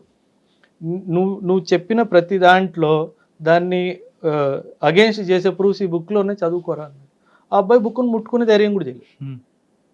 అంటే ది ఐడియా ఈజ్, వాడికి తెలుసు మనసులో నేను చేసింది తప్పు, సార్ పిల్లలకి తోడు చేస్తున్నారు, సార్ని సపోర్ట్ చేద్దామని ఆలోచన లేదు వాడికి. ఒకడు డబ్బులు ఇచ్చాడు కాబట్టి సార్ గురించి తప్పుగా మాట్లాడాలి, ఇన్స్టిట్యూట్ గురించి తప్పు, ఇదే జరుగుతుంది సార్. అంతెందుకు సార్, మీరు ఒక ఫ్యామిలీ, మీరు మీ అబ్బాయినో అమ్మాయిని తీసుకొని ఇన్స్టిట్యూట్కి వచ్చారు. వీళ్ళు ఏం చేస్తారు తెలుసా, ఇన్స్టిట్యూట్ 2nd floorలో ఉంది సార్, వీళ్ళు ఏం చేస్తారు, ఒక మనిషిని కింద గ్రౌండ్ ఫ్లోర్లో నిల్చోబెడతారు. వాడు ఏం చేస్తాడు, మీరు కింద దిగంగానే సార్ అంత చెప్పారు, ₹1,00,000 చెప్పారా, పదండి సార్ నేను 60,000 ఇప్పిస్తానని చెప్పేసి తీసుకెళ్ళిపోతాను. అంటే అక్కడ బ్రోకర్ ఉంటాడు. అంటే చాలా దిగజారిపోయారు సార్. అంటే ఏం చేస్తున్నారో ఇవన్నీ కెమెరాలో చెప్తే బాగోదు సార్. ఓకే సార్, ఇప్పుడు మీరు మీ ఇన్స్టిట్యూట్స్ పెట్టారు, ఫస్ట్ బ్యాచ్ స్టార్ట్ అయింది, ఇప్పుడు ఎన్నో బ్యాచ్ ఉందండి? ఇది ఇప్పుడు జూలై స్టార్ట్ అవుతే 10th బ్యాచ్ సార్. జూలై 29వ తారీఖుని ఒక బ్యాచ్కి ఎంత స్ట్రెంగ్త్ వస్తుందండి? 60 to 80. Okay, 60 to 80. ఇప్పుడున్న బ్యాచ్లో మీకు ది బెస్ట్ బ్యాచ్ ఎప్పుడండి, ఎప్పుడు వచ్చింది? ఈ సంవత్సరం ఏప్రిల్ బ్యాచ్ సార్, ఇంకా జరుగుతుంది. ఇన్ఫ్యాక్ట్ నిన్నే నేను మ్యామ్తో డిస్కస్ చేస్తున్నాను. పిల్లలు ఒక్కొక్కసారి అలా వస్తుంది సార్, అంటే ఫ్రెష్ పిల్లలు, వాళ్ళకి ఏ అవగాహన లేదు యూపీఎస్సీ సంబంధించి, 3 నెలలు అవుతుంది. అంటే ఎకానమిక్ క్లాసెస్ జరుగుతున్నాయి సార్, అంటే కర్వ్స్ మీద, లారెన్స్ కర్వ్ అంటే ఏంటి, గినీ కోఎఫిషియంట్ కర్వ్ అంటే ఏంటి, పిల్లలు ఎంత బ్రహ్మాండంగా రాశారు తెలుసా. And I'm like surprised. నాకు చిన్న డౌట్ వచ్చింది సార్. ఒక అమ్మాయిని కూడా పిలిపించి లారెన్స్ కరు గురించి చెప్పమ్మా అంటే ఎలా రాసిందో అలా చెప్పింది. నాకు డౌట్ ఏమొచ్చింది, ఫోన్లో ఇద్దాం అన్న డైమెన్షన్తో పిలిపించాను సార్. Excellent sir. ఇలాంటి పిల్లలు ఎప్పుడు ఎక్సలెంట్గా పర్ఫామ్ చేస్తారంటే, సార్ చూస్తున్నారు, రాకపోతే అటెండెన్స్ తీసుకోవడము, వాళ్ళకి మెసేజ్ పెట్టడము, టెస్ట్ రాయలేదు, ఎందుకు రాయలేదు, ఇప్పుడు ఎవరన్నా ఊరికి వెళ్ళాలి, అప్లికేషన్ పెట్టాలి, ఊరికి వెళ్తున్నాను 3 రోజుల్లో తిరిగి వస్తాను, ఇది ఎవరు చేయట్లేదు సార్. అడ్మిషన్ తీసుకున్నాడా, సరే వచ్చాడా లేదా సంబంధం లేదు సార్. అండ్ ఇంకో విషయం సార్, మీరు అడిగారు కాబట్టి చెప్తున్నాను. నా వీడియో అయినా సరే, ఏ వీడియో అయినా సరే, వీడియో చూసి మాత్రము ఏ ఇన్స్టిట్యూట్ జాయిన్ అవ్వద్దు సార్. ర్యాంకర్స్ని చూసి మాత్రం ఏ ఇన్స్టిట్యూట్ జాయిన్ అవ్వద్దు సార్. అక్కడికి వెళ్ళాక అక్కడ టెస్ట్లు ఏం జరుగుతున్నాయి, షెడ్యూల్స్ ఎలా జరుగుతున్నాయి, స్టూడెంట్స్తో ఫ్యాకల్టీ స్టూడెంట్స్తో మాట్లాడుతున్నారా లేదా, ఆ జరిగిన టెస్ట్ కరెక్షన్ జరుగుతుందా లేదా, కరెక్షన్ బట్టి ఫీడ్బ్యాక్ ఉందా లేదా, ఇంప్రూవ్మెంట్ ఉందా లేదా, అక్కడ పిల్లలతో మాట్లాడిన తర్వాతే డబ్బులు కట్టండి. ఇది నేను మీ ఛానల్ ద్వారా కూడా పేరెంట్స్ అందరికీ చెప్పాలనుకుంటున్నాను. ఎందుకంటే ఏం జరుగుతుందంటే, ఎవరో ఒక వీడియో రిలీజ్ చేశారు, ఆ వీడియోలో బాగా మాట్లాడారు, ఏదో సింపతి గెయిన్ చేసుకున్నారు, వెళ్ళి సార్ పొలాలు అమ్ముకొని భూములు అమ్ముకొని వడ్డీకి డబ్బులు తీసుకొచ్చి అడ్మిషన్ చేసేసారు. నేను ఆన్ అన్ యావరేజ్ చెప్తున్నాను సార్, 2-3 రోజు నా ఇన్స్టిట్యూట్కి వస్తారు సార్. కన్నీళ్ళే సార్, అమ్మాయిలు కానీ అబ్బాయిలు కానీ పేరెంట్స్ కానీ కన్నీళ్ళే సార్. డబ్బుల కోసం ఎందుకు ఇట్లా చేయాలి సార్, పిల్లల జీవితం నాశనం అయిపోయింది సార్. ఇప్పుడు సివిల్స్ అనగానే లాంగ్ టర్మ్ కోర్స్ అండి ఇది. మీ దగ్గర వచ్చిన వాళ్ళకి ప్లాన్ బి ఉండి రమ్మంటారా? లేదు, క్రియేట్ చేస్తాను సార్. ఎందుకంటే వాళ్ళలో స్ట్రెంగ్త్ ఐడెంటిఫై చేయాలి సార్ ఫస్ట్. ఒకవేళ పిల్లలు మ్యాథ్స్లో స్ట్రాంగ్ ఉన్నారనుకోండి, నేను వాళ్ళకి బ్యాంకింగ్ సెక్టర్స్ కానీ మన పబ్లిక్ సెక్టర్ అండర్టేకింగ్స్ కానీ ఇవన్నీ కూడా జరుగుతాయి సార్. ఎందుకంటే వాళ్ళకి ప్లాన్ బి చూపించే బాధ్యత కూడా నాదే సార్. రైట్. ఎందుకంటే యూపీఎస్సి ప్రతి ఒక్క స్టూడెంట్ పాస్ అవ్వలేడు సార్. నువ్వు ప్లాన్ బిగా గ్రూప్స్ పెట్టుకోవాలా, ప్లాన్ బిగా బ్యాంక్ ఎగ్జామ్ పెట్టుకోవాలా, ప్లాన్ బిగా ఇంకేమైనా గవర్నమెంట్ సెక్టర్లో పెట్టుకోవాలా, ఇవన్నీ నేను చెప్తాను. ఎందుకంటే అండ్ మీరు చెప్తే నమ్మరు సార్, ప్లాన్ బిలో స్టూడెంట్స్ కూడా చాలా సక్సెస్ఫుల్ అయ్యారు. నా అబ్బాయి చదువు మీద ఎందుకు అంత ఇంట్రెస్ట్ రాలేదు వాడికి, కానీ బిజినెస్ మైండ్ ఉంది సార్. ఒకటి పెట్టుకోరా అని చెప్పాను, 20 లక్షల్లో సంపాదిస్తున్నాడు సార్. సూపర్. సో ఆ బాధ్యత కూడా ఉంది కదా సార్. చాలా మంది మీరు వేరియేషన్ చూస్తారో చూడరు సార్. స్టూడెంట్కి సివిల్స్ మీద ఉండదు, కానీ పేరెంట్స్కి మాత్రం వాడిని ఏదో కలెక్టర్ చేయాలి, ఎస్పీ చేయాలని తీసుకొచ్చి మీ దగ్గర పెడతారు. పెట్టి సార్ వీడిని ఏదేం చేయండి, వీడు కలెక్టర్ అవ్వాలి, ఐస్పీ అవ్వాలి, ఎంత డబ్బులు మీకు ఖర్చు పెడతా ఉంటారు. అటువంటి తల్లిదండ్రులు వస్తుంటారు మీ దగ్గరికి? వస్తారు సార్, కారణం కాదు. కాకపోతే నేను నా ఇన్స్టిట్యూట్కి వచ్చిన మీరు తీసుకుంటారా? అదే నేను చెప్పబోతున్నాను సార్. అశోక్ నగర్లో ఒక మంచి చాలా పెద్ద థియేటర్ సార్, చాలా పాత సినిమా, మీరు కూడా చాలా సినిమాలు చూసే ఉంటారు అక్కడ. ఆ సినిమా థియేటర్కి అధిపతి ఒక పర్సన్ ఫ్యామిలీతో వచ్చాడు, ఓ హస్బెండ్ అండ్ వైఫ్, 2 పిల్లలు. నేను కౌన్సిలింగ్ చేస్తున్నాను సార్. పిల్లలు అటు ఇటు చూస్తున్నారు, ఇంట్రెస్ట్ లేదు. ఐఫోన్లు ఉన్నాయి, ఐవాచ్లు ఉన్నాయి, ఇంకెందుకు చదువుతారు సార్ వాళ్ళు. సో పిల్లల్ని ఒకసారి బయటికి వెళ్ళమని చెప్పేసి పేరెంట్స్ ఇద్దరికి చెప్పాను, వాళ్ళకి ఇంట్రెస్ట్ లేదమ్మా, ఫోర్స్ చేయకండి. ఒక్కసారి అప్పుడు మేడం ఏమన్నారంటే, సార్ మా హస్బెండ్ 1 నిమిషం బయట పంపిస్తారా అన్నట్టుగా నాతో రిక్వెస్ట్ చేస్తే, ఆయన్ని కూడా రిక్వెస్ట్ చేస్తాను. తను ఏమన్నారు తెలుసా సార్, డబ్బులు ఉన్నాయి సార్, డబ్బులు లేవని కాదు, హస్బెండ్ కూడా పెద్దగా ఏం చదువుకోలేదు, కానీ నేను వచ్చిన కుటుంబం చాలా చదువుకున్నవాళ్ళు సార్. నా పిల్లలు చదువుకొని ఏమన్నా హోదాలో ఉండాలి అన్న నా ఆశ సార్, దానికే తీసుకొచ్చాను అన్నట్టు చెప్పారు. తను బలవంతం చేస్తే వాళ్ళ అబ్బాయిని ఒక 10 రోజులు పంపించండి అమ్మా, 10 రోజులు కంటిన్యూ అయితే దాని తర్వాత పేమెంట్ చూసుకుందాం అన్నట్టుగా అన్నాను సార్. 2 రోజులు వచ్చాడు సార్, 3వ రోజు రాలేదు. సో నేను తలుచుకుంటే వాళ్ళిద్దరు డబ్బులు తీసుకొని వస్తారండి, నాకు సంబంధం లేదని అనవచ్చు సార్. కాకపోతే చాలా సార్లు నేను రిజెక్ట్ చేసింది సార్. మీ దగ్గరకు వచ్చిన స్టూడెంట్స్లో ప్రిలిమ్స్ పాస్ అయ్యారు అనుకోండి, వాళ్ళకి మెయిన్స్ సంబంధించినంత టఫ్ ఇచ్చుకుంటూ వాళ్ళకి బాగా మోటివేషన్ చేస్తారు. మెయిన్స్ కూడా అయ్యారు అనుకోండి, ఇంటర్వ్యూ మాక్ ఇంటర్వ్యూలు పెడుతూ వాళ్ళకి లాస్ట్ వరకు మీరు సపోర్ట్ చేస్తారు. ప్రిలిమ్స్ లోనే పోయిన వాళ్ళకి ఏం చెప్తారు? Mentorship program sir. అక్కడే నేను సార్ నేను మీరు చెప్తే నమ్మరు సార్, పాస్ అయిన పిల్లలు నేను పట్టించుకోను సార్, నేను ఫెయిల్ అయిన పిల్లల్ని పట్టించుకుంటాను. నా గ్యాంగే వాళ్ళు సార్. ఎందుకంటే పాస్ అయిన వాడు పాస్ అయిపోతాడు సార్, ఫెయిల్ అయిన వాడిని పాస్ చేయించాలి సార్, అక్కడే కదా కిక్ వచ్చేది. నేను ఐ ఆల్వేస్ టెల్, గోల్డ్ని డైమండ్ చేయడంలో కిక్ లేదు సార్, స్టోన్ని డైమండ్ చేయాలి. అంటే వాడు చదవట్లేదు ఎంత చెప్పినా అది ఐడెంటిఫై చేసి వాడిని మోటివేట్ చేసి బుక్స్లో తీసుకొని రావాలా, అప్పుడు రిజల్ట్ వస్తుంది సార్. అది దట్ విల్ గివ్. అంటే పిల్లలు నా దగ్గర విలేజ్ బ్యాక్గ్రౌండ్ రా సార్, అసలు ఏమీ తెలీదు, ఒక సెంటెన్స్ గ్రామటికల్ మిస్టేక్ లేకుండా రాయడం తెలీదు. వాళ్ళు ఆన్సర్ రాయాలి, నేను గుడ్ రాయాలి, అది నా ఏం సార్. సో అది that gives the kick. Right. అప్పుడు నిన్న రాత్రి కూడా నేను 10:40 ఇన్స్టిట్యూట్ నుంచి ఇంటికి వెళ్ళాను సార్. అమ్మ తిట్టింది, ఏంట్రా ఇది వచ్చే టైం, పిల్లలతో ఉన్నాను సార్, నాకు టైం తెలియదు సార్. పిల్లలతో ఉంటే అసలు ఏం ఫుడ్డా ఏదో అసలు అన్నీ మర్చిపోతుంది సార్. సార్ మీ దగ్గర వచ్చిన స్టూడెంట్స్కి హాస్టల్ ఫెసిలిటీ కూడా ఉందా? అంటే నేను ఇవ్వను సార్, ఎందుకంటే అది మేనేజ్మెంట్లో టైం చాలా పోతుంది sir. But I have people who take care of. మీ దగ్గరకు వచ్చిన వాళ్ళకి అంటే ఓన్లీ క్లాసులు తీసుకుంటారా, మెటీరియల్ కూడా మీరు సప్లై చేస్తారు? మొత్తం సార్, మీరు class notes, class handouts, daily current affairs, study material, mains answer writing support అన్నీ నేనే చేస్తాను సార్.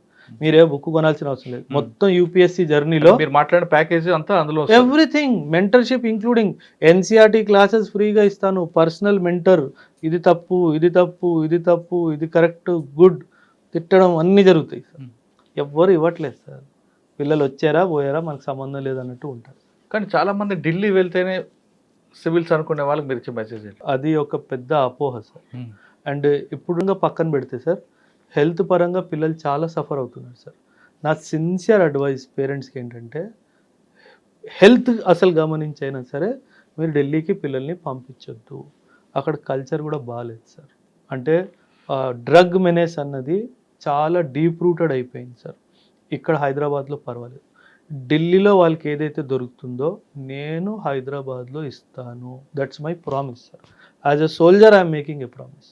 వాళ్ళకి ఇన్ఫ్యాక్ట్ మీరు చెప్తే నమ్మరు, ఈ సంవత్సరము ఢిల్లీ నుంచి 11 మంది పిల్లలు రిటర్న్ వచ్చి నా దగ్గర మెంటర్షిప్ జాయిన్. ఎందుకంటే వాళ్ళకి ఎవరు దొరకలేదు సార్ అక్కడ. అది పెద్ద బావి లాంటిది సార్ ఢిల్లీ. ఎందుకంటే మీరు ఇమాజిన్ చేయండి, ఒక పెద్ద ఇన్స్టిట్యూట్లో 36,000 మంది ఉన్నారు సార్. 36,000 స్టూడెంట్స్. ఒక క్లాస్ రూమ్లో 800 మంది, 800 students in one class room. Interaction ఏది? సో అది జరగదు సార్, క్వాలిటీ రాదు సార్. ఇంకొక ఎలిగేషన్ బయట ఉందండి, అంటే ఇన్స్టిట్యూషన్ మీద. సార్ సార్ మాకు ఇంట్రెస్ట్కి వస్తారు సార్, ప్రిలిమ్స్ ఆయనే కష్టపడతాడు, అవును సార్, మెయిన్స్ ఆయనే చదువుకుంటాడు, పాస్ అవుతాడు, కానీ ఏ ఇన్స్టిట్యూషన్కి సంబంధం లేదు. కానీ మాక్ ఇంటర్వ్యూలకు పిలిచి కూర్చోపెట్టి ఒక మాక్ ఇంటర్వ్యూ చేసుకొని సార్ పంపిస్తారు.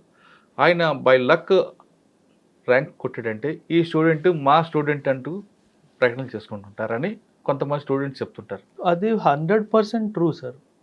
Competition commission of India last ఇయరే దీన్ని అరెస్ట్ చేయడానికి ఒక గైడ్లైన్స్ ఇచ్చింది సార్. ఓకే, మీ దగ్గర ఆ స్టూడెంట్ ఏం చదివాడు, మీరు యాడ్ వేసినప్పుడు పేపర్లో ఆయన ఏ స్టూడెంట్ మీద అది రాయాలి.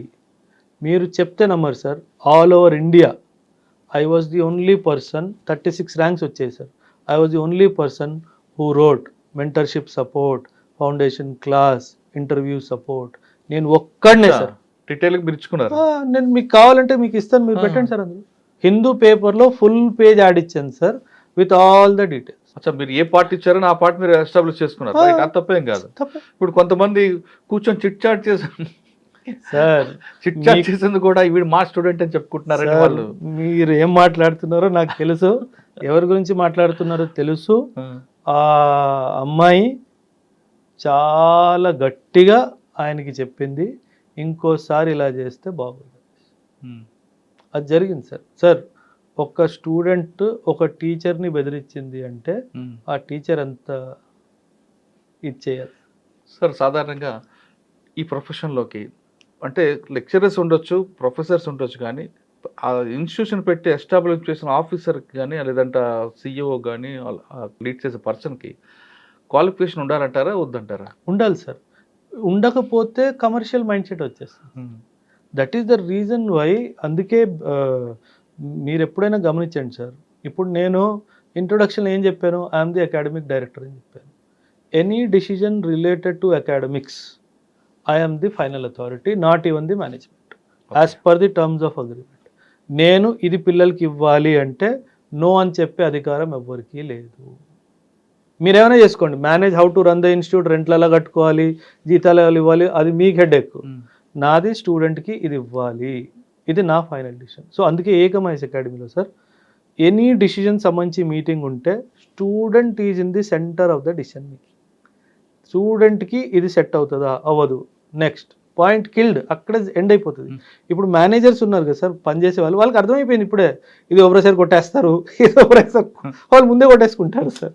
So that is where I'm పిల్లలు లైక్ చేస్తారు. అచ్చా సార్, కొన్ని కాలేజెస్ కానీ కొన్ని స్కూల్స్ తీసుకోండి, కార్పొరేట్ స్కూల్స్ 6th క్లాస్ నుంచే సివిల్స్ ఫౌండేషన్ పెద్ద పెద్ద యాడ్లు ఇచ్చుకుంటే లక్షలు పెడుతూ సెపరేట్ క్యాంపస్ పెడుతుంటారు. సార్ అసలు 6th క్లాస్ వరకు సోషల్ సైన్స్ మ్యాథ్స్ ఇవి చదవకుండా డైరెక్ట్గా సివిల్స్ వరకు సంబంధించిన ఫౌండేషన్ కోర్స్ అనేది సూటబుల్ అవుతుంటారా? అంటే అది మనం పిల్లలతో చేసే ఒక చాలా పెద్ద తప్పు సార్, చేయకూడదు sir. Because child has to learn all the subjects up till an age. Intermediate వరకు చైల్డ్ని డిస్టర్బ్ చేయకూడదు సార్, ఎందుకంటే ఆ ఏజ్లో వాళ్ళు ఇంకా మైండ్ గ్రో అవుతుంది సార్. వాళ్ళకి ఏం అవ్వాలి, అటు సమాజం ఏంటి, నేను ఈ సమాజానికి ఏం తిరిగి ఇవ్వాలి, నా హోదా ఏం ఉండాలి, ఈ ఆలోచన ఇంకా బిల్డ్ అవుతున్నాయి సార్. వాడు బేసిక్ సబ్జెక్ట్ తెలియాలి కదా, తెలియాలి సార్. అండ్ సబ్జెక్టే కాదు సార్, మేబీ వాడికి ఒక ఆర్టిస్ట్ అవ్వాలని ఉండొచ్చు, ఒక స్పోర్ట్స్ మెన్ అవ్వాలని ఉండొచ్చు. మనము we will influence their mind, అది చేయకూడదు. నేను సార్ మీరు యాక్చువల్లీ కరెక్ట్గా ఈ పాయింట్ తీసుకొచ్చారు. పేరెంట్స్ వస్తారు సార్, పిల్లలు 4th 5th స్టాండర్డ్ పిల్లలు ఏవో తోడొచ్చారు అనుకుంటాను, సడన్గా స్టూడెంట్ ఎవరంటే వీళ్ళని చూపిస్తారు. నేను లిటరలీ తిట్టి పంపిస్తాను సార్. ఇంకొకసారి నాకు కానీ ఇన్స్టిట్యూట్ కానీ ఫోన్ చేస్తే బాగోదు, బట్ వేరే ఇన్స్టిట్యూట్ వాళ్ళు అడ్మిషన్ తీసుకుంటున్నారు, మీరు చెప్తే నమ్మరు sir. 3rd class student degree student ఒకే క్లాస్ అటెండ్ అవుతున్నారు. అంటే parents have lost it sir. Institute వాడికి ఏముంది, డబ్బు వస్తుంది, వాడికి 25,000 30,000 నెలకు అంటాడు, సంవత్సరానికి అంటాడు, వాడు పెద్దగా అయ్యేంత వరకు వస్తూనే ఉంటాయి కదా సార్ డబ్బు. గుడ్డిగా డబ్బులు వేసేస్తున్నారు సార్. అంటే అదొక క్రేజ్ అయిపోయింది సార్. కానీ అది నేను సపోర్ట్ చేయను sir, never never sir, never. Intermediate okay, intermediate తర్వాత okay, but not before intermediate. అది నేను ఎప్పటికీ సపోర్ట్ చేయను సార్. ఫైనల్గా చెప్పండి, హైదరాబాద్లో చాలా ఇన్స్టిట్యూషన్ ఉన్నాయి సార్ సివిల్స్ సంబంధించింది, సార్. ఎక్కడ చూసినా సరే మనం మష్రూమ్స్ లాగా కనిపిస్తుంది. అవును సార్. కానీ మీ దగ్గర ఎందుకు చేరాలి సార్? సింపుల్ సార్, నేను మీ ర్యాంక్ అయితే గ్యారంటీ చేయను సార్. మీకు బాగా నేర్పిస్తాను, అన్నీ బాగా చెప్తాను. ఏ రోజు యాజ్ ఎ స్టూడెంట్ కానీ మీరు పేరెంట్స్కి కాల్ చేసి నాన్న తప్పు జరిగిపోయింది, మనం తప్పు ప్లేస్లో వచ్చాము అని చెప్పే అవకాశం మీకు ఇవ్వండి సార్. యాజ్ ఎ నేను ఎప్పుడు చెప్తాను sir, I don't deal with any financial part of the institute. నేను యాజ్ ఎ టీచర్గానే ఉంటాను సార్ ఎప్పుడు పిల్లలకి. వాళ్ళకి ఎటువంటి ప్రాబ్లం వచ్చినా సబ్జెక్ట్ పరంగా కానీ పర్సనల్ పరంగా కానీ I'm always there for them. In the past కూడా ఉన్నాను, ఇన్ ద ఫ్యూచర్ కూడా ఉంటాను. నేను ఎందుకు నేను నా దగ్గరికే రండి అని నేను అనట్లేదు సార్.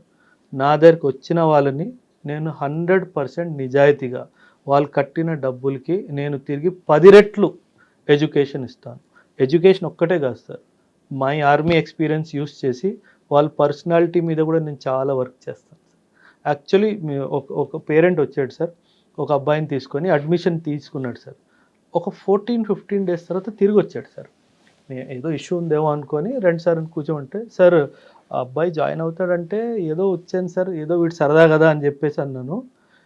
అబ్బాయి మారిపోయాడు సార్ 2 వీక్స్లో అన్నాడు. ఏం మారిపోయాడు సార్ అంటే, ఎప్పుడు టీవీ చూసుకుంటూ కూర్చోవడము, క్యాజువల్గా ఫోన్లో టాక్స్ చేయడము. ఇప్పుడు మేము టీవీ చూస్తుంటే టీవీ కట్టేస్తున్నాడు సార్, నేను చదువుకుంటాను మీకు కనిపించట్లేదు అనేసి. అంటే ఆ మైండ్తో ప్లే చేయాలి సార్. పిల్లలకి చదువు ఎందుకు ఇంపార్టెంట్, ఆ డైమెన్షన్ నేర్పిస్తే కానీ పిల్లలు అర్థం చేసుకోవచ్చు. అందుకే స్టార్టింగ్లో ఒక 10 to 15 days I only try to build their personality sir. అది నా యూఎస్పీ సార్. జనాలు ఏం చేస్తారు, ఫస్ట్ డే నుంచి క్లాసులు అన్నట్టుగా, అది నేను చెయ్యను sir.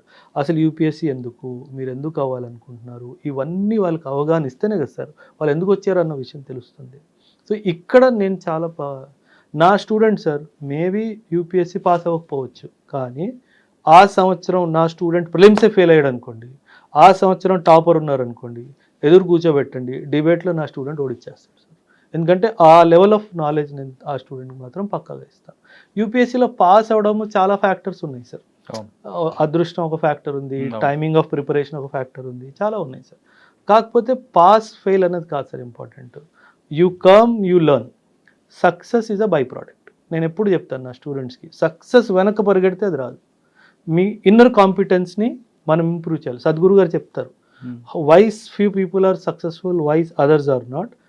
Because they did not work on their inner competency. Right. ఆ ఇన్నర్ కాంపిటెన్సీ మీద నేను పనిచేస్తాను సార్. మీరే స్టూడెంట్ అనుకోండి, మీరు వర్డ్ ఆఫ్ ఎక్స్ప్రెషన్లో వీక్గా ఉన్నారు, దాని మీద పనిచేస్తాను. So that is wear the difference comes. A student మీరు కెమెరా తీసుకొని ఇన్స్టిట్యూట్కి రండి సార్, లైవ్ వెళ్ళిపోదాం, ఒక్క స్టూడెంట్ కూడా నెగటివ్గా మాట్లాడు. That's my guarantee.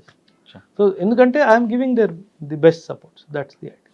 సార్ మీ దగ్గరకు వచ్చేవాళ్ళు సివిల్ సాధించాలి, ఆ గోల్ రీచ్ అవ్వాలి అని వచ్చేవాళ్ళు రకరకాల ఇష్యూస్ చెప్తుంటారు. డిస్ట్రాక్షన్స్, ఇది వద్దు, ఇది కావాలి, అది కావాలి, ఇది కావాలి, ఈ ఆప్షన్ కావాలి, ఆ ఆప్షన్ వద్దు, ఇటువంటి ఆలోచన వచ్చిన వాళ్ళకి మీరు చెప్పేదేంటి సార్? ఆప్షనల్ ఒక క్వశ్చన్ మీరు రేస్ చేశారు. ఆప్షనల్ జనరలీ మార్కెట్లో ఏం జరుగుతుందంటే సార్, ఏదైతే ఇన్స్టిట్యూట్ డైరెక్టర్ ఉన్నారో తను ఏ ఆప్షన్లు చెప్తారో పిల్లలకి అదే ఫోర్స్ఫుల్ అదే ఆప్షన్లు ఇచ్చేస్తున్నారు సార్. ఇంట్రెస్ట్ లేకపోయినా సరే ఫోర్స్ఫుల్లీ.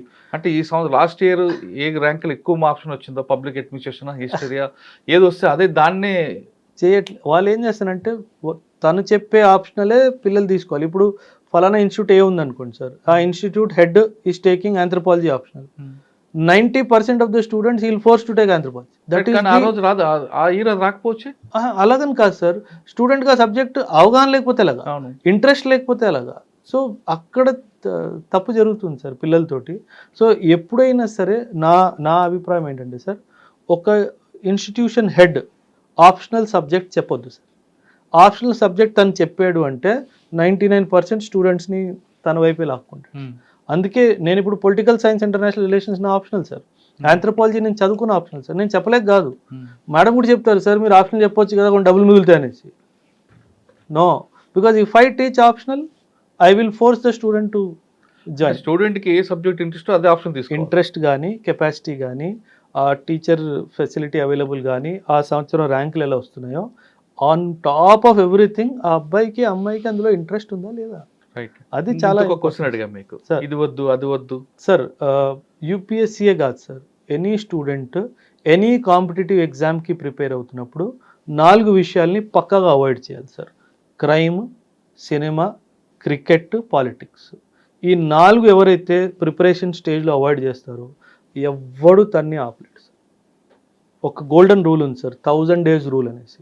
మనం ఏదైనా కావాలని చెప్పేసి 1000 days దానికోసం కృషి చేస్తే ఆ దేవుడు మీకు అది 100% ఇస్తాడు. ఈ 4 ఏవి అంటే crime, cinema, cricket, politics. Politics అనేది మనకి జనరల్ నాలెడ్జ్ కదా.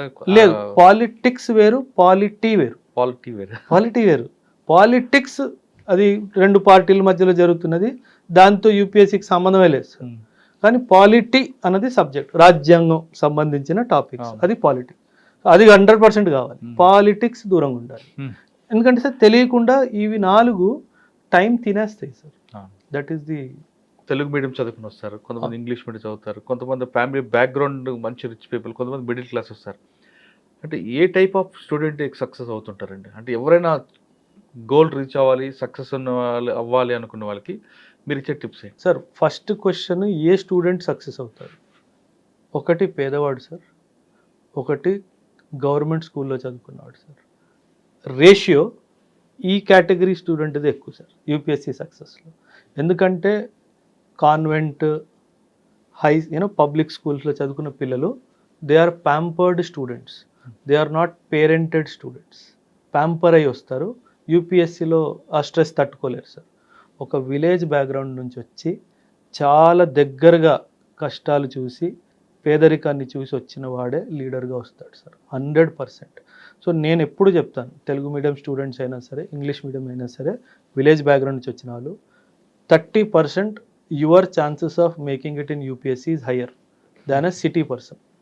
So do not give up in the middle అని చెప్పేసి చాలా క్లియర్గా చెప్తాను. అంటే వాళ్ళ కష్టం తెలుస్తుంది కాబట్టి చాలా దగ్గరగా చూస్తారు సార్. అండ్ ఇప్పుడు హైదరాబాదే అనుకోండి సార్, మీరు బిల్డింగ్ కింద దిగి ఎవరైనా ఆపి హైదరాబాద్ డిస్ట్రిక్ట్ కలెక్టర్ ఎవరన్నా అడగండి, ఎవరు తెలుస్తుంది? ఎవ్వరికీ తెలీదు. అదే ఒక ఊర్లో ఒక 2nd standard కానీ 4th standard స్టూడెంట్ అబ్బాయిని కానీ ఆపి అరే మీ డిస్ట్రిక్ట్ కలెక్టర్ ఎవర్రా అంటే ఖచ్చితంగా వాడు పేరు చెప్తాడు. ఎందుకు చెప్తారంటే they look at them as the ultimate power corridors sir. అది దానివల్ల వాళ్ళకి ఇంట్రెస్ట్ వస్తుంది సార్. అందుకని వాళ్ళంతగా రూరల్ లేకపోతే యూపీఎస్సీ అసలు సీనే లేదు సార్. హార్డ్లీ నేను ఒక బ్యాచ్లో 70 మంది ఉన్నారనుకోండి, మా అయితే 10 నుంచి 12 మంది సిటీ నుంచి వస్తారు, మిగతా అంతా రూరల్ బ్యాక్గ్రౌండ్. అవును. Rural dream. UPSC is a rural dream, it is not an urban.